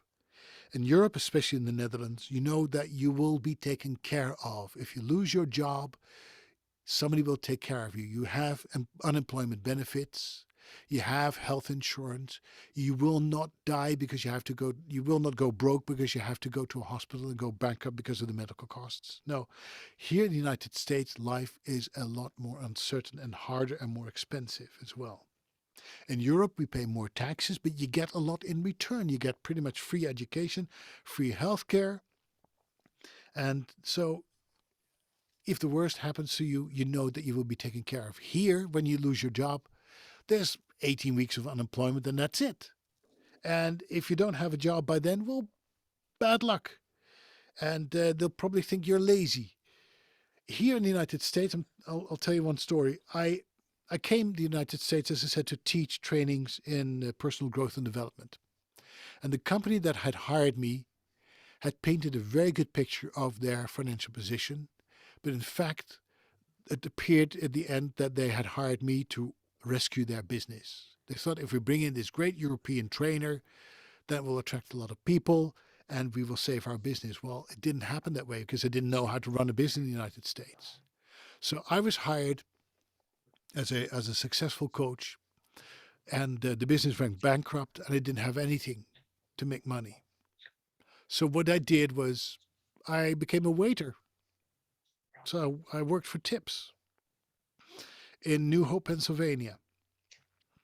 And thank goodness they had some great restaurants because the more expensive the dishes are and the wine that you serve, the more you can make as a waiter. So I that was a hard lesson. I went from making a six-figure income in the Netherlands to having to rely on tips to survive. If you could get through that, you could get through anything pretty much. But that was a big transition for me, and I learned a lot, by the way, as a waiter because I was really good at upselling things. I became a salesperson. I sold the most expensive dishes, the most expensive wines, and I used my accent to charm people because I sounded more British than I sound now. And it was always this game that I played with the people who came to my restaurant. Where is Paul from? I said, if you can guess where I'm from, I will buy you the most expensive dessert on the menu. And all those years, I waited for 3 years while I got my voiceover career going. Never give up your day job to start a voiceover career, by the way. So I waited for 3 years as a waiter, and in those 3 years, only two people guessed where I was from, and I had to buy them dessert. So I learned how to read people and to see if they were willing to pay more for extras. And I played with their accents. So I listened to the different customers that I had who came from different countries in the world. And I think I'm very inspired by people. I think people are the best on the planet. And as a waiter, you get a lot of knowledge about people. So I learned how to deal with resistance and people who were not so happy with the food and how to appease them. So I learned how to deal with customers who were not happy. And no matter how well you do your job, you'll always get customers that don't exactly like what you give them because it's not what they expected. You give the best that you can give, and yet you cannot please everybody. So I learned how to deal with that, upselling, a little bit of marketing myself. And I'm still glad that I had those 3 years of waiting experience because whenever I go to a restaurant, I know what these people are going through. It's also good for your memory because you have to memorize all the tips and all the tables and the dishes and keep track of 4, 5, 6 tables at the same time with very demanding customers.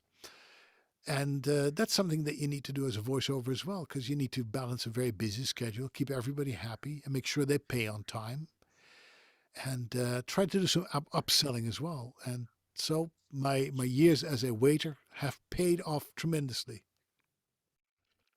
So that's a couple of things that I had to deal with coming from the Netherlands and starting a new life in the United States. But America has been phenomenal to me. It has embraced me with open arms. I've met the most warm-hearted, wonderful, and welcoming people that I've ever met. The most gracious and graceful people. And there's not a day that I regret coming here. I have to tell you that. I'm happy that I'm here, and I could not have reached what I've reached here in my career had I stayed in the Netherlands. Because it's such a small market. There's 16 million people only in the Netherlands. And how many people on this planet speak Dutch? So as a Dutch voiceover, the work that you can do is pretty limited. Purely because of the language. You can be the best voiceover in the world, but because you speak Dutch, it's a language that nobody else speaks pretty much. Nobody wants to learn it because it's very hard to learn. So it's very limited what you can do. So as someone who makes his money speaking English most of the time as a voiceover, it's been tremendously good for me to move to the United States and start making a living here. So I'm very grateful to this country, to the people, and I'm never leaving. I'm never leaving. Yeah. So it's really nice to hear how you found your inspiration in the world of VO, especially after making that huge transition from the Netherlands to America. And it's just really nice and humbling to hear your experience upon and the hardships and challenges that you've had to endure during just with how you're sustaining a career and as a business. Hearing what you've had to go through and just even though despite life, throwing a wicked curveball, Yeah, which it happens more often than you realize, you're I know. still persevering and pushing through. Yeah. And Well, like you there's said, here's I'm the just glad that you're here. Yeah. thank you so much. It's mutual, by the way. I appreciate you very much as well. But here's the big Yeah. life lesson, I think. And if you're listening to this interview and you're going through rough times, this is what I discovered. Something good can come from something bad.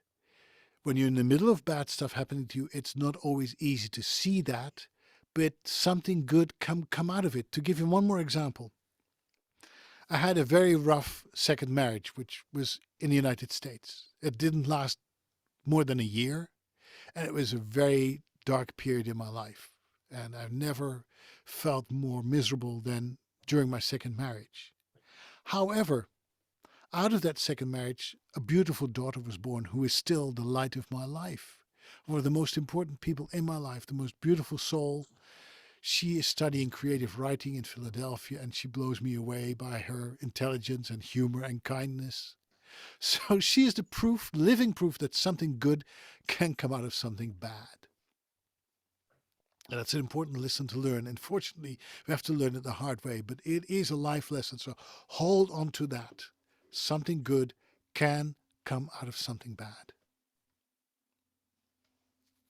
Mm, absolutely. I've never even thought about it that like that before. So yeah, thank you for sharing some insight that I never it never even was like floating around in my mind. So at least I Mm-hmm. got something new to some thoughts to munch on Yeah. during this weekend. So thank you for that. You're welcome. I mean, it doesn't mean that the bad stuff isn't bad because some people say, well, when I had cancer, it was the best thing that ever happened to me. No, it sucks when you're going through it. When you go through chemo, No it one hurts wants like to go hell. through it. No, no, No, but no, no, you no. don't want it. But yeah, a lot of people that have gone through those things look back at their lives and say, it has made me who I am. It has made me a better person, a more compassionate person, a more driven person, more motivating, more loving person. And at the end of the day, that is all that matters. That there's this thing, I don't know where I read it, but that goes around. They say that when you go from one life to the next or whatever, you think when you die, you go to heaven, you will be asked two questions. And number one is, have you learned enough? Number two question is, have you loved enough? And that's so important. And we often learn more from the things that don't go well than from the things that are already going well because we know how to do them. We don't learn much from the things that we're familiar with. You learn from the things that go wrong. So the challenges that we have in our life are all learning opportunities to become a better person, to grow as a person, so that we can be there for other people in life who might need us. And be there for ourselves as well. Because what I also learned from my experience is that self care is so important. You got to take care of yourself first so that you Yeah. can be there for others. You can't give what you don't have. The only way I survived my stroke was to do radical self care, to become an egotistical bastard by focusing on my recovery. There was not much else that I could do. I needed to sleep 12, 16 hours a day to give my brain cells the rest to make new connections so that I could live my life again. So I was very much focused on me and nobody else. So you need to be egotistical, need to take care of yourself in the most radical of ways so that you can ultimately be there for others. It's another lesson I had to learn, but I think I did, and it's something I will take with me till my last breath. Sweet. Yeah. Yeah. And how's that for a positive note to end on? No, but it's really these things change your perspective as a person, and it also helps me to understand people who are going through a lot of shit in their lives. I think it's made me a little bit more compassionate and understanding and more patient as well. Because what I notice, especially with people who are a little bit younger than I am, they want everything like microwave style. And when you want to have a voiceover career, it's more like a crock pot career than a microwave career. There's nothing that will give you instant fame and money. This is something that you need to plan out carefully, work out slowly, and become better and better at what you do. And take the time to become good at what you do. And a lot of people don't want that. They want the instant success because that's what they see. That's what they think they see. You know, when I go to that concert pianist that I described earlier in our interview, when I see that person recital, it looks so easy. It looks like they are making it up on the spot. What you don't know is and don't see is that they've been at it for years and years and years. They practice 8 hours a day, boring scales. They had to fight for their place among their colleagues to get a contract from a recording company, to get an impresario to book you for concerts. And there were times that they didn't believe they would ever make it. And now they're there, they're a big name, and everybody takes them for granted. Oh, yeah, that person. And when you're at the top, Bob Bergen still has to audition, even though he has a resume that is 10 miles long. You know, he's done pretty much everything and he's a household name. He's the voice of Porgy Pig, you know. He is the successor, I think, to Mel Blanc. He is still auditioning. He's still honing his craft. It never, ever stops. That's maybe a bad thing for a lot of people. I like it because you always keep on learning as well. You always keep on improving. You keep on making mistakes, but that's okay. That's part of life and that's part of your job. That's what, half of the fun of it is making mistakes and figuring out that you came up with something that you hadn't done before and it works. And the other day I was trying out some voices that I'd never done before. Thought they were kind of silly because I don't even know how I started. But I sent the tape to the person who was producing my audiobook and say, you know what? This doesn't even sound like you. How did you come up with it? Well, I said, I was just improvising. I had no idea what I was doing, but I thought it sounded pretty cool. What do you think of it? He said, you know what? Use that for this and this character. It's phenomenal. We've never heard you like that. So things happen by accident, by mistake, and you take that with you and you use it. You put it to good use. So even your biggest mistakes can again be learning experiences and help you become a better person, professionally and personally. Right on, right on. Um, yeah. I mean, you've pretty much essentially talked about presenting the value of yourself as a VO artist and, being a magnet for the next client using the marketing and self and getting your name out there and all of that stuff. So marketing, that seems to be the one thing that I keep noticing. I just asked this on Twitter not too long ago. So so what are some of your biggest struggles in voiceover? And a lot would say recording when nobody else is around, or like I need to get better at marketing. I need to get better with like uh, getting my name out there, social media. So and there's a lot that you can work on that you can be a better performer. First and foremost, definitely acting. That's definitely important.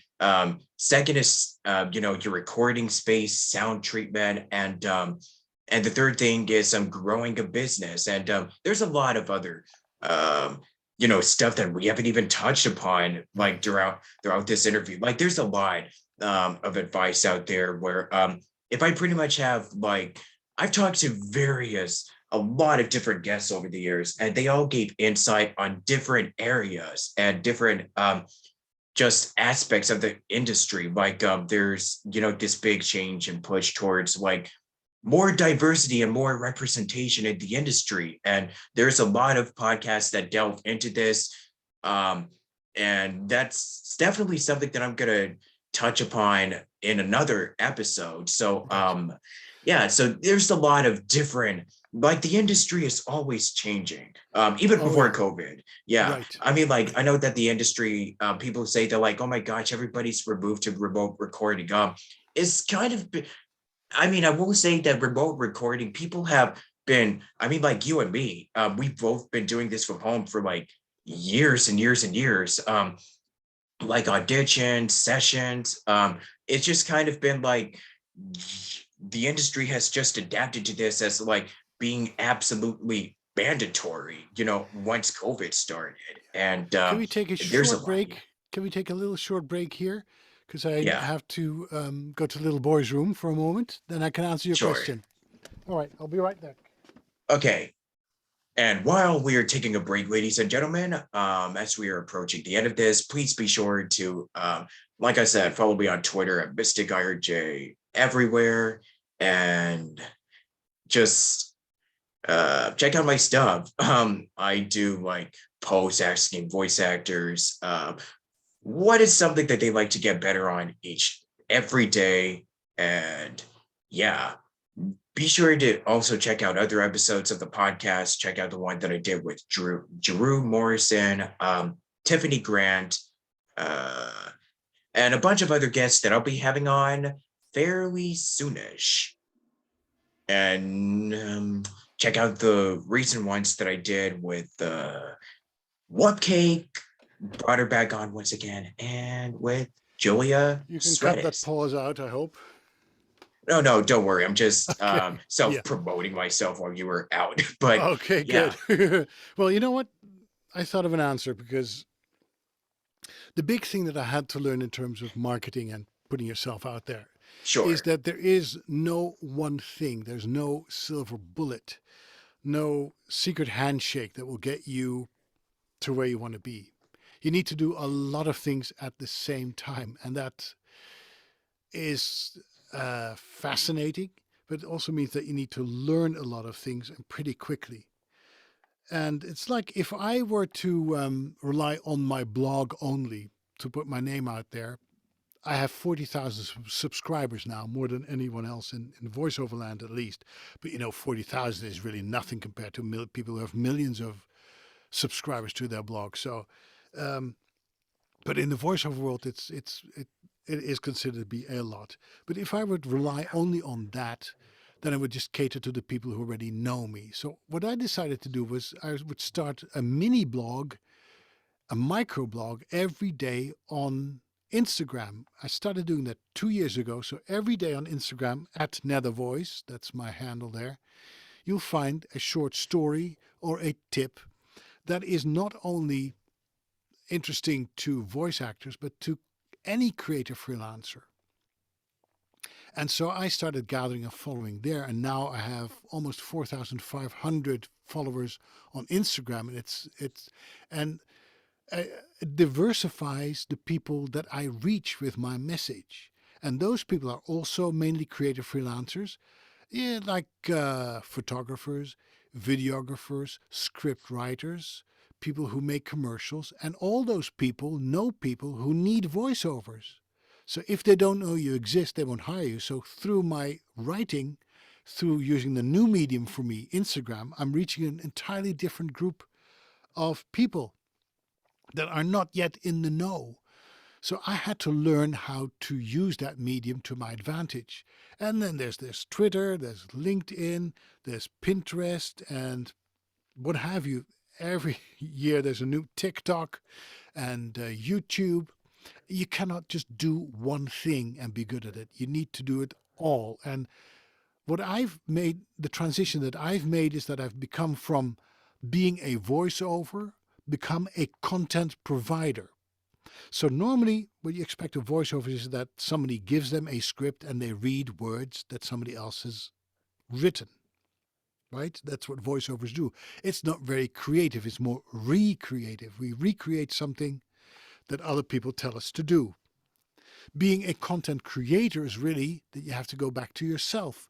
You become the source of information that you want to spread. You are the one who needs to take initiative. You need to come up with a different story every day if that's what you want. You need to do your editing. You need to come up with a different topic every single day. And then it's not done by the moment you hit post or publish. No, then the responses from all over the world start coming in. You need to respond to all the people who reach out to you and want to know more information, or just want to say hi, or want to pass on a compliment. You need to start interacting with these people too.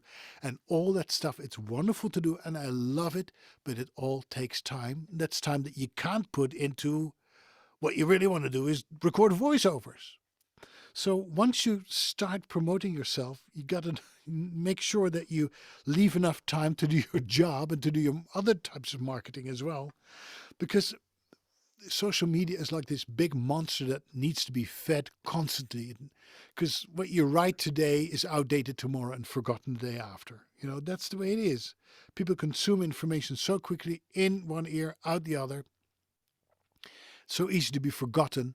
But in order to be memorable, for things to stick, you need to be consistent, publish at a certain time of the day where people start expecting you to publish something, and keep it interesting so that people return to you again and Right. again and again. And that puts a different type of pressure on you. And earlier you said, how do you handle that?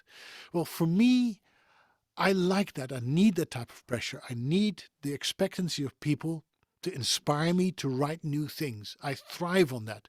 Other people are paralyzed because they have no idea what am I going to write about tomorrow and the day after, and what if I'm sick and how do I do that? And you know, so it is not one thing marketing wise that you need. You need to have so many things, so many plates in the air. You know, in the past you had these variety shows where had these people put plates on stakes and they turn them around in the air. And the biggest thing was when they could put 12 rotating plates on a little stick there in the air at the same time without any of them breaking. Well, sometimes I feel like that because I have so many things up in the air, literally and figuratively, and I have to keep them rolling constantly, always in motion, always. And the flip side is that you also need to have a balanced life. So you need to know when to shut it off. So you need to find ways to automate certain things. For instance, when I publish every morning, I publish something at 6 a.m. on Instagram, but I've written it the day before. So I put it in software that I use that will publish it for me at the same time, which will allow me to have off time as well. Because there's nothing like an unbalanced life where your life is just about your work. That's just boring and it's bad for you as a person as well. You need to have other interests and other sources of inspiration that are outside of your work. And for me, that's music. We talked a lot about music, but it's also being in nature, being connected with nature. So we moved a couple of months ago from Pennsylvania to the border with Canada to a town called Newport in Vermont, 5 miles from the Canadian border. We are on a pristine property surrounded by trees, lots of snow still on the ground that's rapidly melting. There's not a person in sight. We have a few neighbors, but we can barely see their houses. And it's quiet. And I feel like I'm so in touch with nature here that if I need to recharge my batteries and find inspiration, I just have to look outside or go outside and breathe in the fresh air, and all comes back to me. It's just the most beautiful thing in the world. And it's something that I was able to do thanks to working very hard and making a good amount of money as a voiceover. Now, in Pennsylvania, I had to have like a triple walled whisper room kind of situation that I created. I created my own recording studio in Pennsylvania. Here, I only have to have sound panels, acoustic panels, because there are no sounds from outside. Nothing. It's so quiet. I mean, I have double glazed windows. The only thing that you can hear maybe is the rustling of the leaves in the fall, but I haven't been here in the fall yet. Or maybe when it rains and the rain hits the window. But that's it. It's super quiet. So I don't need those triple, double walled booths anymore. I can just have a normal space here with a little bit of acoustic treatment on the walls, and that's it. So in many ways, being where you are as a creative freelancer is a way to inspire other people and be inspired by your surroundings and find that balance in your life. That's so important. That nourishes my soul and makes my heart sing. I mean, I could talk about Vermont forever, but because it's really, for us, it's a dream come true. We dreamt about going to Vermont, but we were not able to do it. But finally, in the pandemic, when my wife started teaching online 100%, she didn't have to stay where her students lived. She could teach from anywhere in the world, so we were free to go. And in the pandemic, with this crazy housing market, we found the dream home that we never thought we would get. And every day I wake up looking out the window and say, I can't believe that we own this piece of property. It's just beautiful. And ultimately, That's what you do it for. I think I don't work to work, but to live. And that's also something I had to learn at work, even though it's super interesting and has brought me so much in my life that's enriching. It's not the end all and be all in life. It's a means to an end. It's a very nice means, but it's just a means to an end. To to become really who you are and explore parts of your personality, but it's just really, when you look at it at the end of the day, it's just a small part of who I am. I'm a voice actor, but it's something I do. It's not something I am. I'm much more than that. And that that insight has brought me a lot of peace because I know that I'm okay even if I don't book that one job that I wanted. Or even if there's one day where I don't have a job, because I do have those days too that I have nothing to record. And some people who are at the beginning of their career start panicking. I know that things will be all right. That you have dry spells and very wet spells. That's part of the business. And that even if I would not record one single voiceover ever again in my life, I would be okay. I can look back on things that I've done that I'm happy about, but I can still have a voice as a writer. And that was one of the things that kept me going as well when I was in the hospital, thinking that I would lose my voice forever. I say, you know what? I may have lost my physical voice, my vocal folds may not work anymore, but I still have a voice as a writer. I have this creative outlet. So if you're listening and you're stuck in your career, you don't know where to go, don't do what you're doing. Do something else. Find something in addition to what you're doing that inspires you. Whether it's music, whether it's a sport, whether it's painting, whatever rocks your boat. But do it. Do something that you're passionate about because it will reinvigorate the things that you don't feel good about right now. It's like cross fertilization. That's what I feel when I walk in nature. I mean, I just walk out of my house and I see this slopes filled with snow, and I can see the horizon miles and miles away. I can look into Canada when I look at my window and revel in the beauty of nature and say to myself, that's what it's all about. It's not about recording a commercial for IHOP or yelling loudly about the best bathroom tissue that people can buy, or it's not even about recording an audiobook. No, it's finding peace in your life, finding something meaningful to do, and really feel that have a you live up to what you were destined to be as a person, and who you want to be and who you are fall into place, and it gives tremendous peace of mind. And with that peace become is stability and confidence and faith and love and satisfaction. That's all I can say. Nice. Yeah.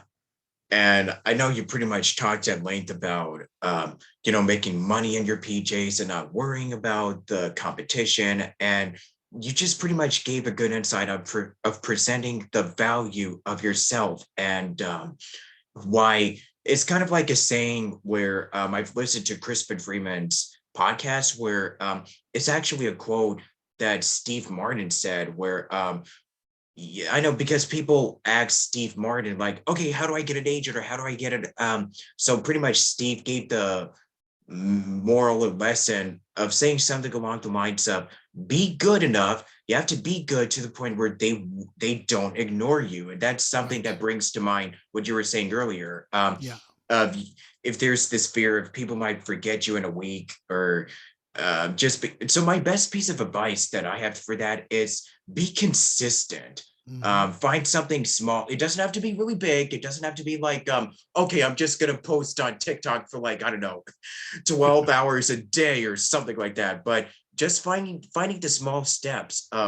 Just reach out to a community and talking to people, or just record auditions, or find something fun, like a podcast, for instance, of what I'm doing, or just Right. writing a book Yeah. or creating projects. If there's not many projects that you find that you want to audition for, maybe do some small little projects with your friends or create fan projects and just do something that you could be that can really be a good way to pass the time, and it's a good practice and experience for you, Right. especially if you're a director. Yeah. If you're looking to direct projects, that's I've already talked at length to some, I don't know what that was, but anyways, and if you're a director, you wanted to create, like work with a team. It could also be for good practice if you wanted to go out there and create your own stuff or write a book, like Paul is doing.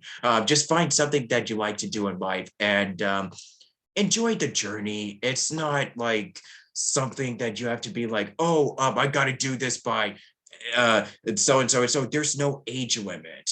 It really isn't. No. And you can pretty much, as long as you put in the time, work, the effort, and the passion, and I mean, don't get me wrong. There's going to be days where you're going to feel like exhausted. You're going to feel like you're in a rut. You're stuck, and you're in a bit of a uh, like if you're feeling demotivated or you're feeling like a lot of fatigue. That's definitely something that you're gonna experience quite a lot. And Right.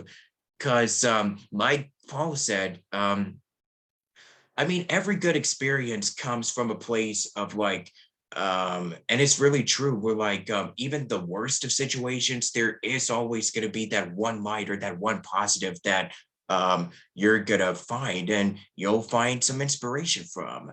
And yeah, and like I said, it's pretty much something that you, as long as you know what you're doing and how you um, and pretty much like what we were talking about.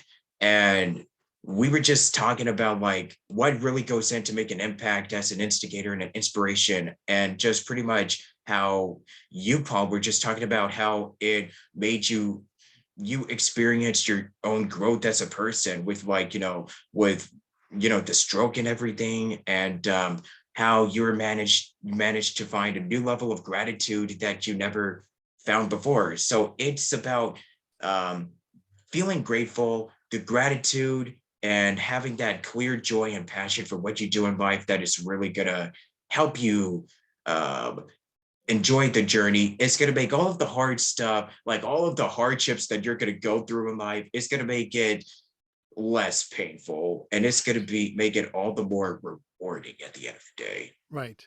We uh, we just moved and we got a new carpet. And why am I talking about carpets? Well, it's a very beautiful carpet. It's a beautiful pattern. But if you turn it upside down and you look at the bottom of the carpet, if you flip it over, right, what do you see is this bunch of threads and knots, and it's all twisted, and there's no pattern in it at all. But when you turn it around, you see that beautiful pattern again, and that's life. Life is made up of all these threads and twists and turns and knots. But when you turn it around, you see that beautiful pattern. So you need one to create the other. So life in that way is a little bit like an intricate carpet. And like I said, there's no success without suffering and sacrifice. That's just the way it is. When you look at the greatest artists in life, Johann Sebastian Bach, Ludwig van Beethoven, Pablo Picasso, Elie Wiesel, great writers, directors, actors, nobody had a life that was carefree. No one. And out of those dark moments came moments of light and beauty. And thanks to those moments, we have things like Beethoven's Fifth Symphony or the Ninth Symphony, the Ode to Joy, that came out of struggle and came out of pain, and that has shaped people. So it's not only about trying to find a right in something that is wrong, but it's trying to find meaning in the things that look meaningless and that you wonder why they're happening to you as well. And when you choose a life as a creative freelancer, no matter what it is that you do, you'll have those moments. Because there's one thing I can guarantee you, that nothing is guaranteed. Nobody can guarantee you success. I coach people as a voiceover coach, and I make them sign a coaching agreement where I tell them that I cannot make them book work. I cannot make them do anything that they don't want to do. I can point them in the right direction. I can tell them where the road is, but they have to jump in the car behind the wheel sit in the driver's seat and pick a destination. So that's their job. I can make them a safe and good driver, but they have to get on the road and start driving. So yeah, I cannot make people do what they don't want to do. And some people want a coach that can book them jobs. And I say, you know what? Talking about scams, if there's a coach that advertises, I can guarantee you jobs, guarantee you voiceover work, run away from them because nobody can do that. Because if a person who's as accomplished like Bob Bergen or Tom Kenny, who's the voice of SpongeBob SquarePants, if even these people need to audition, if even Robert De Niro needs to audition or Al Pacino, they still audition. Don't think that there ever will be a time when you won't have to audition, that you can say, I can sit on my laurels and I'll have it made. No. The moment that happens, I'm checking out because that would be boring. It's good too because it always keeps you on your feet, on the edge of your seat. It keeps you reinventing yourself, renewing yourself, and signing up for new trainings and trying out new microphones and new environments, new genres of voiceover in my case. If things get boring and predictable, you pick something else that you explore and try to become good at. Because when you start marketing is such a big part of what we do. Is one lesson that I learned is that you cannot market a bad product. So you need to make sure that your product is good before you really start marketing, because otherwise nobody wants to buy it, right? So become good at what you do and then take care of the marketing.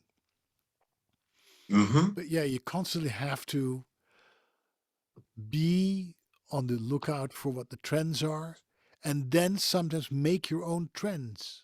So one thing is, people said to me, Instagram, that's all about pictures. It's a visual medium. So if you have great quirky photographs, use these filters that Instagram has. That's the secret to success. Well, I said, if Instagram is about pictures, then I'm going to make sure that I have good pictures, but I'm also adding content. I'm going to write like 1,200 words every day on Instagram. And people picked it up and they start reading it. And then now they don't come for the pictures, but they come from what I write every day. So you also, if you want to stand out, you need to do something that other people are not doing. So somebody said after we had a podcast like this and said, what's your big advice at the end of the day after this whole podcast? What can you advise people that are listening right now? I said, you know what? Don't do the things that everybody else is already doing, that everybody else is talking about. Don't even do what I recommend you do, because I already done that. Other people are doing that. No. Find something that nobody has ever done before. Well, what is that? Can you tell me? No, I can't tell you, because then it wouldn't be from you. You need to find something that you are enthusiastic about. For me, it's writing. For other people, it's maybe creating videos. Other people like to create the most beautiful photographs. I don't know what, but find something that fits your personality and fits the talent that you have and use that to your advantage. So I try to do things that other people don't. And I try to play my strengths, and that's really playing the card of being the European in the United States, having a voice that nobody else has, having an accent that nobody else has. And most voiceovers talk for a living. Well, I spend most of my days writing for a living now. I publish books. I have another book in the making. So the advantage is when you create other types of content, it makes you less dependent on things like voiceover. So have other revenue streams. So I gave the book the title Making Money in Your PJs because when people buy that book, I don't have to do anything. I just have to write it, which I already did. I published it. It's on Amazon and other platforms. I literally can make money on my PJs by doing nothing. And the money comes in. I mean, I'm not rich because of the book, because if you want to become rich as a writer, then we're talking about millions and millions of copies. But it is something extra that helps me make money in my sleep. So, so how all these things come together. It is fascinating. Every day is different, and every day is just a miracle. It's a miracle that I'm alive, and I wake up every day astonished and utterly joyful, full of expectations. And I look life into the eyes and say, Surprise me. What do you got? What do you want to throw at me? And every night I end up kissing my wife, and both of us are silent for a couple of minutes because that's when we think about the things that we're grateful for. And we literally count our blessings. That's my favorite song, by the way, from the movie White Christmas. It's when Bing Crosby and Rosemary Clooney sit around the fireplace and they sing, "Count Your Blessings." It's such a corny thing, count your blessings, but I never take anything for granted anymore. And the things, because people are so ungrateful for the things they take for granted. Well, the things that you take for granted are the ones that you should be most grateful for, like your health, like a roof over your head, like food on the table, like people around you that are friendly and have your back. Those are the things that matter. Every night, think about the things you're grateful for, and every morning, wake up looking at life with great expectations and say, you know what, this is the day that is full of possibilities. The only question is, what am I going to do with these possibilities? What am I going to do? And that's how I lead my life. There's no other way I can do it. It starts with a dream, a lot of hard work and sweat and tears sometimes. But boy, it is the journey that I enjoy more than anything else that has brought me into contact with people like you, with people from all over the world. And it keeps on growing. The other day I was looking at my Instagram account and there were dancers who worked for La Scala in Milan, which is the major opera house in Italy. Dancers who also, I think, are creative freelancers. How they discovered me, I don't know. But they are following my blog and they're responding. They're thanking me for tips that I give that I think are just about voiceovers, but they're really about anybody who's freelancing, wants to get ahead, and who sometimes loses faith in themselves or don't know how to deal with uncertainty. They're part of my community now. It's amazing. It's amazing. Things will happen to you that you do not expect and you cannot predict. And those are little gifts and big gifts that keep on going and keep on growing. I'm just, you're talking to a very grateful person who can't wait for the next day to come. Because today I had the opportunity to talk to you, and through you to lots of other people. And tomorrow is another day with another opportunity. And it keeps on going. As long as I'm alive, I will grab those opportunities with both hands and keep on talking. As you should have noticed, I just keep on talking. Yeah. Yeah, of course. I don't think I could probably ask you how you got into coaching, and if that everything that you've pretty much just talked to me about, that's something that you carry, with your students and with your sessions when you talk to them, and just everything. But I think you pretty much just answered everything on in that regard as well. So Well, yeah, with the whole coaching thing is, it's really a bad proposition money wise because I can make much more money in a short amount of time doing a commercial for IHOP, which is like a commercial that takes 45 seconds to record, basically. It always takes longer, but you know what? I make more money with those 2 minutes or 45 seconds than I would do in 10 coaching sessions. So it's not a money maker, but I don't do it to become rich or to make money. I do it because I love helping people. I love seeing people grow and become better than I am and more successful than I am. Because my idea, my whole premise as a coach is that I want to make myself redundant as soon as I can.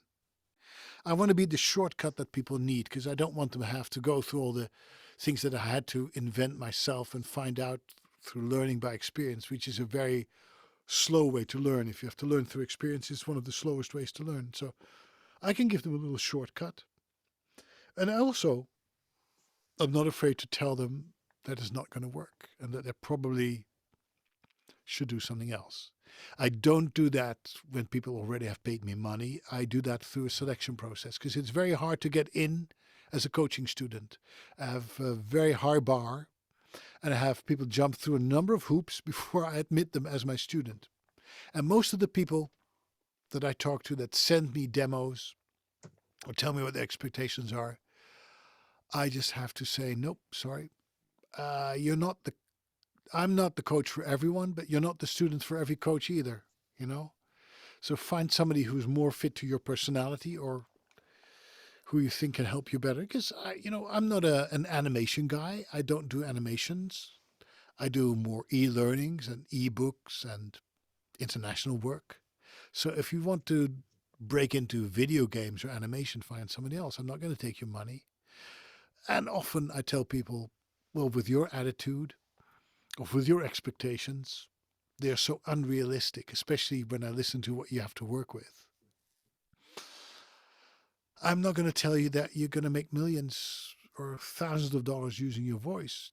It's probably more of a hobby for you. And people get very mad when I say that, well, you're a bad coach. If you're a coach, you know how to work with me and make sure that I can book the jobs that you are booking. I said, no, I'm not going to do it. I just don't see it happening because your expectations, you want to have like 100 grand in the bank a year from now. It's a slow cooker process. It's not a microwave. And most people don't like to hear that message. They think it's a get rich quick scheme. You get yourself a USB microphone and a laptop, then you're in business. And you put yourself out on Fiverr, you make $4 a pop, and they think that's the way to go. So most people that want me to coach them, as soon as I send them my coaching agreement, I'll never hear back from them because it's so tough. It basically takes away all their expectations, which leaves me more time to do voiceover work and writing. So I love coaching. I love teaching. I love working with people, but I only work with people that I think I can have results with, who are completely driven and entirely motivated to to to do whatever it takes to become the best they can be.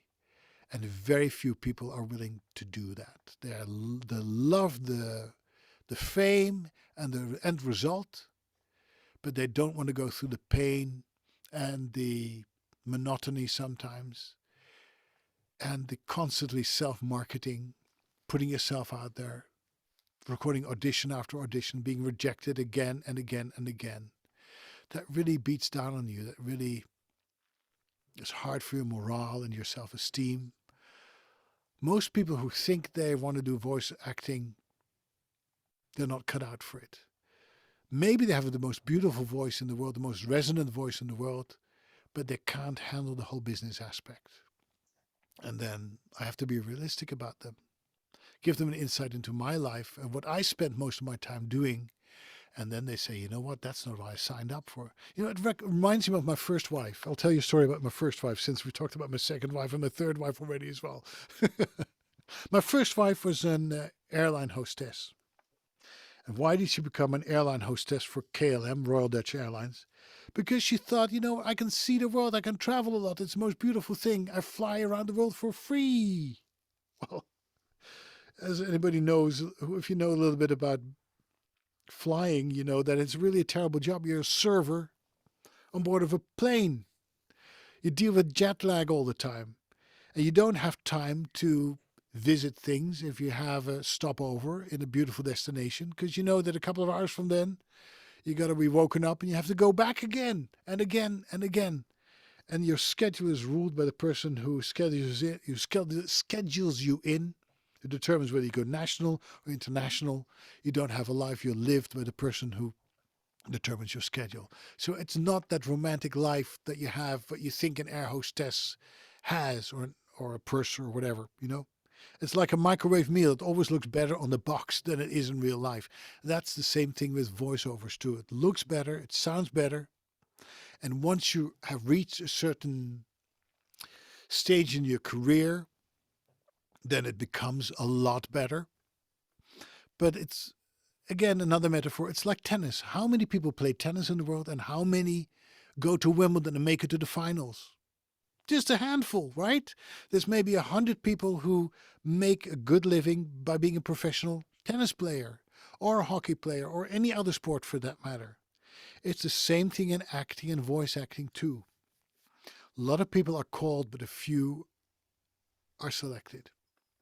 And that's a hard truth, but it is a truth.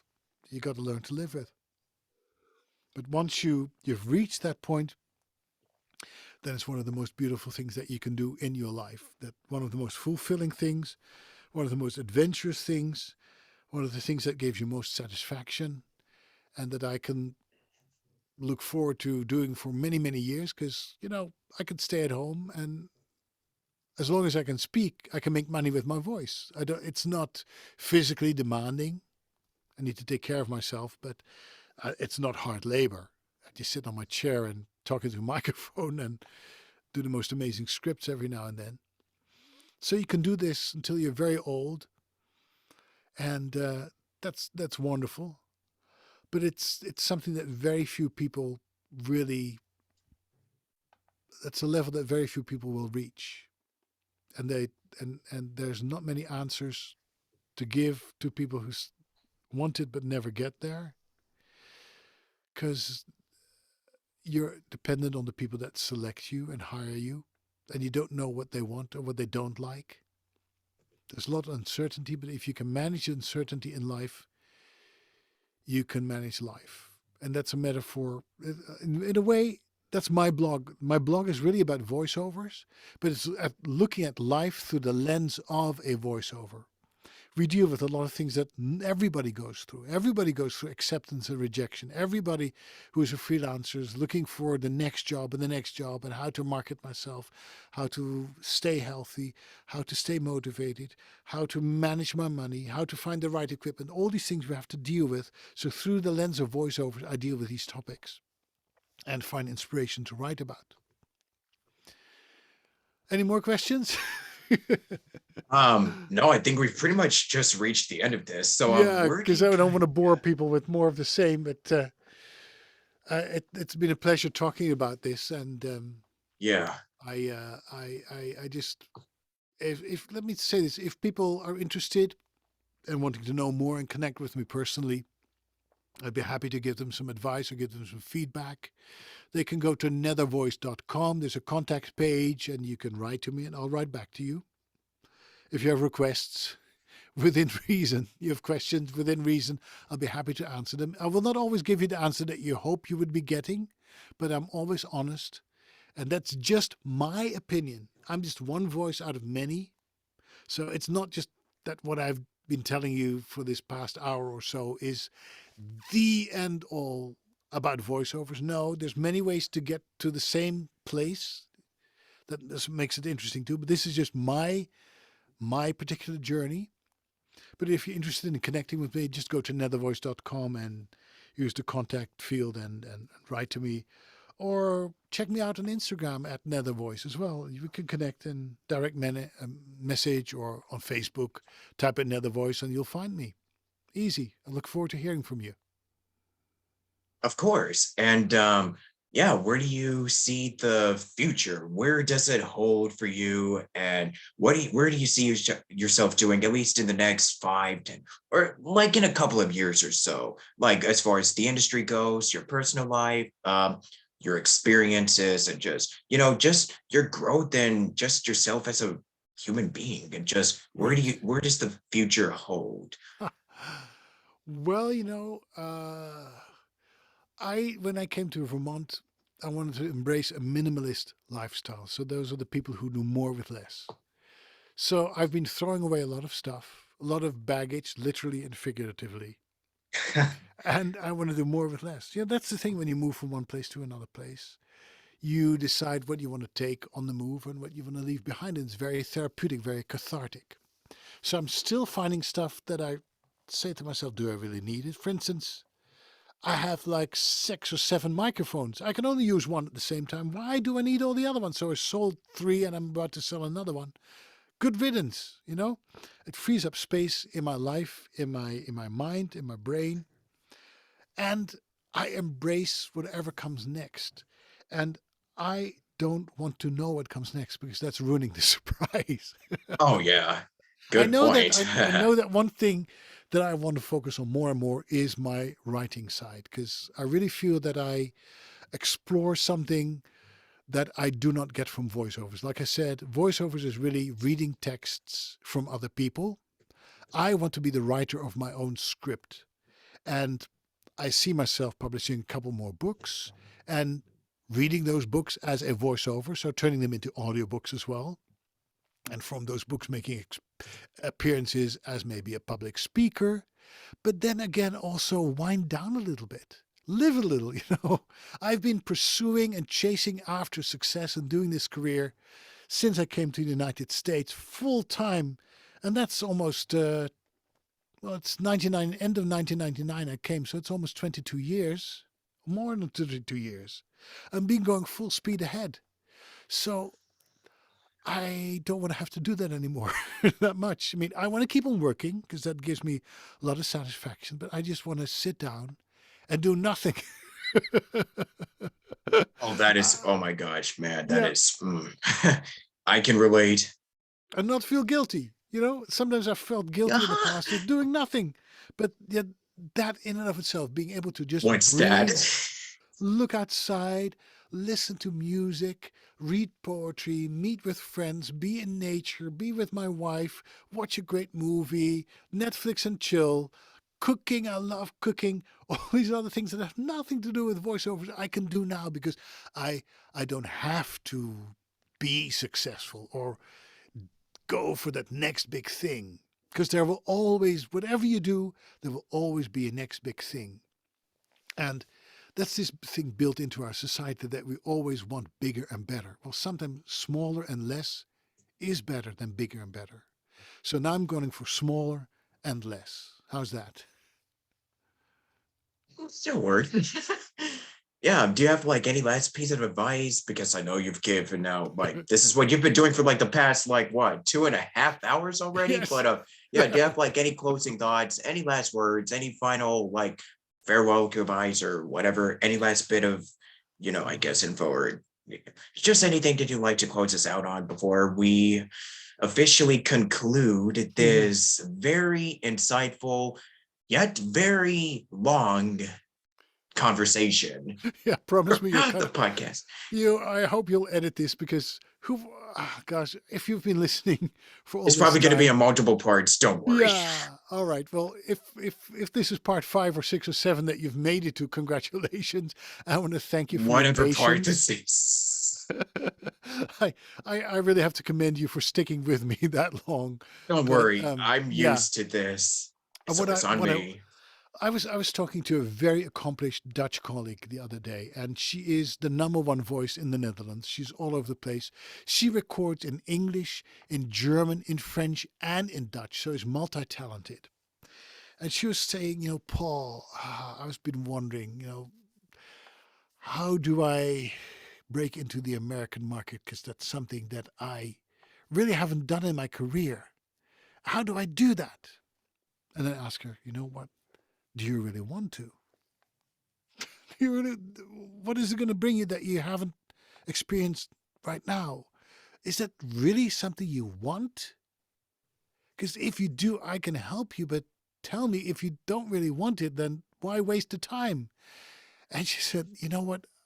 I think I don't want it. No, I don't. I'm happy the way things are.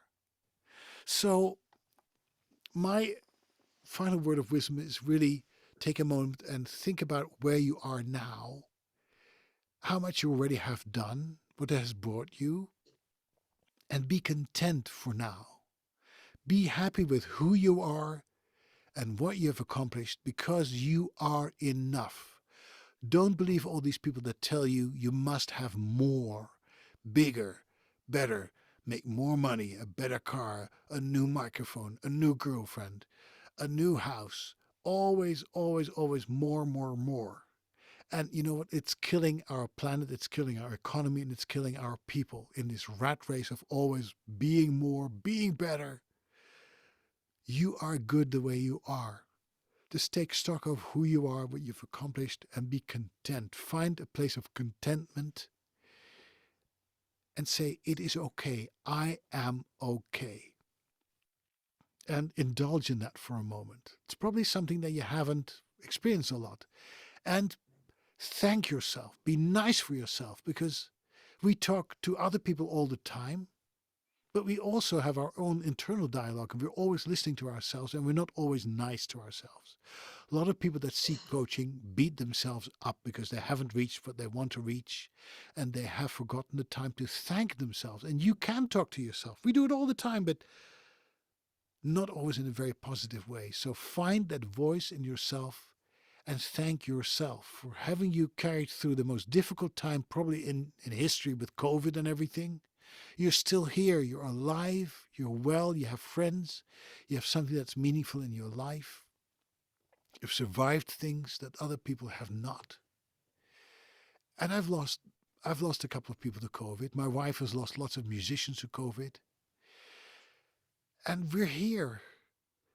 And just be nice to yourself. Because if you're nice to yourself, chances are that you'll be nicer to other people too. So be a little bit nicer to yourself and thank yourself for whatever it is that you have given yourself that's worthwhile remembering and celebrating. Celebrate you. Share your unique talents, because there's nobody in the history of the earth who is like you. There will never ever be anybody in the history of this planet that will be like you. So you don't have to do anything to make you unique and special and likable and lovable. Just be who you are and share who you are with the world. And that's the greatest gift you can give. And I think that's the best advice I can give you. Awesome. Well, thank you so much. It's been a huge pleasure getting to chat with you. I know you've already, you know, gave out your social media and your socials and everything like that. So yeah, do you have like any final goodbyes or farewells before we, yeah, conclude? I'd be happy to do that. And I'm going to say this. Het was geweldig om met je te praten. Ik vond dat we een heel goed gesprek hebben gehad.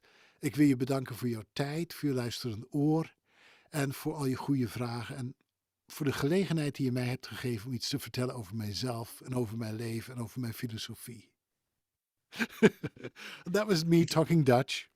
Basically thanking you for giving me the opportunity through your questions to think about my life, my attitude and my goals and hopes and dreams and what I want to pass on to others, and for providing this platform through which we can reach other people. And the things that you and I do, you don't always immediately see the results, but I think of it like sowing seeds. You never know where they end up and where they will grow into trees and branches and bushes and beautiful flowers, but they will. They will land somewhere and start growing and produce fruit. And then we may look back after years and after what we've done today here together and say, hey, you know what? We've really planted some seeds. And I hope that people will benefit from those seeds and enjoy the fruits of what we've done together. And I want to thank you for this opportunity and thank everybody else for listening. Nice. And I also do this for the podcast where I have, I have this thing where I ask the guests if they like to do like an out. I mean, you kind of already did one, but basically they pretty much say, it kind of goes like this. Hi, my name is, and I do blah, blah, blah, blah, blah. I'm a so and so and so, and you're listening or you're watching the Station Square podcast since this is a video. So yeah, if you like to do that, that would be a nice way to close out this episode. All right, let's do that. Hi, my name is Paul Strikwerda. I'm a voice actor from the Netherlands who now lives and works in the United States. And now I've forgotten the name. Let's do this. Oh yeah, the Station Square podcast. The Station So you can do it again. The Station. Yeah, we'll do it again. Take it from the top. Yeah. All right. Hi. My name is Paul Strikwerda. I'm a voice actor. I was born and raised in the Netherlands, and I now live and work in the United States. And you're listening and you're watching to the Station Square podcast. Excellent. Yay. Thank you, Robert. It was a pleasure talking to you and a privilege. And I wish you good luck with editing everything here. But it was wonderful. And thank you for spending so much time with me. I really appreciate it. Oh yeah, not to worry. And for those that have made it to the very end of this, congratulations. Here, buy some ice creamers, something. But yeah, I appreciate it. Thank you very much for tuning in. And yeah, stay tuned for next time. And if you like to follow me, keep up to date. Twitter is at MysticIRJ, and I'm also on other platforms, Instagram, Facebook, everything just falls under Robert Jackson. If you see like this little icon here, that'd be me. So Annie on all social platforms. So yeah, thank you for listening and tuning in, and stay tuned for next time. And with that said, it is us. It's us in the flesh. That this is your present that you get for sticking around for almost over 2.5 hours of Yeah. just content. My So wife is yeah, texting me, "Where are you? Come on." So thank I'll you. just join my wife now. So you take care. Have a great weekend. And send me a link to the podcast and I'll distribute it through my social media as well. Okay? Okay. And I'll with do that that. said, up, I'm gonna end this recording now. So stay tuned, everybody. Bye. See you next time. Peace. Bye. Bye.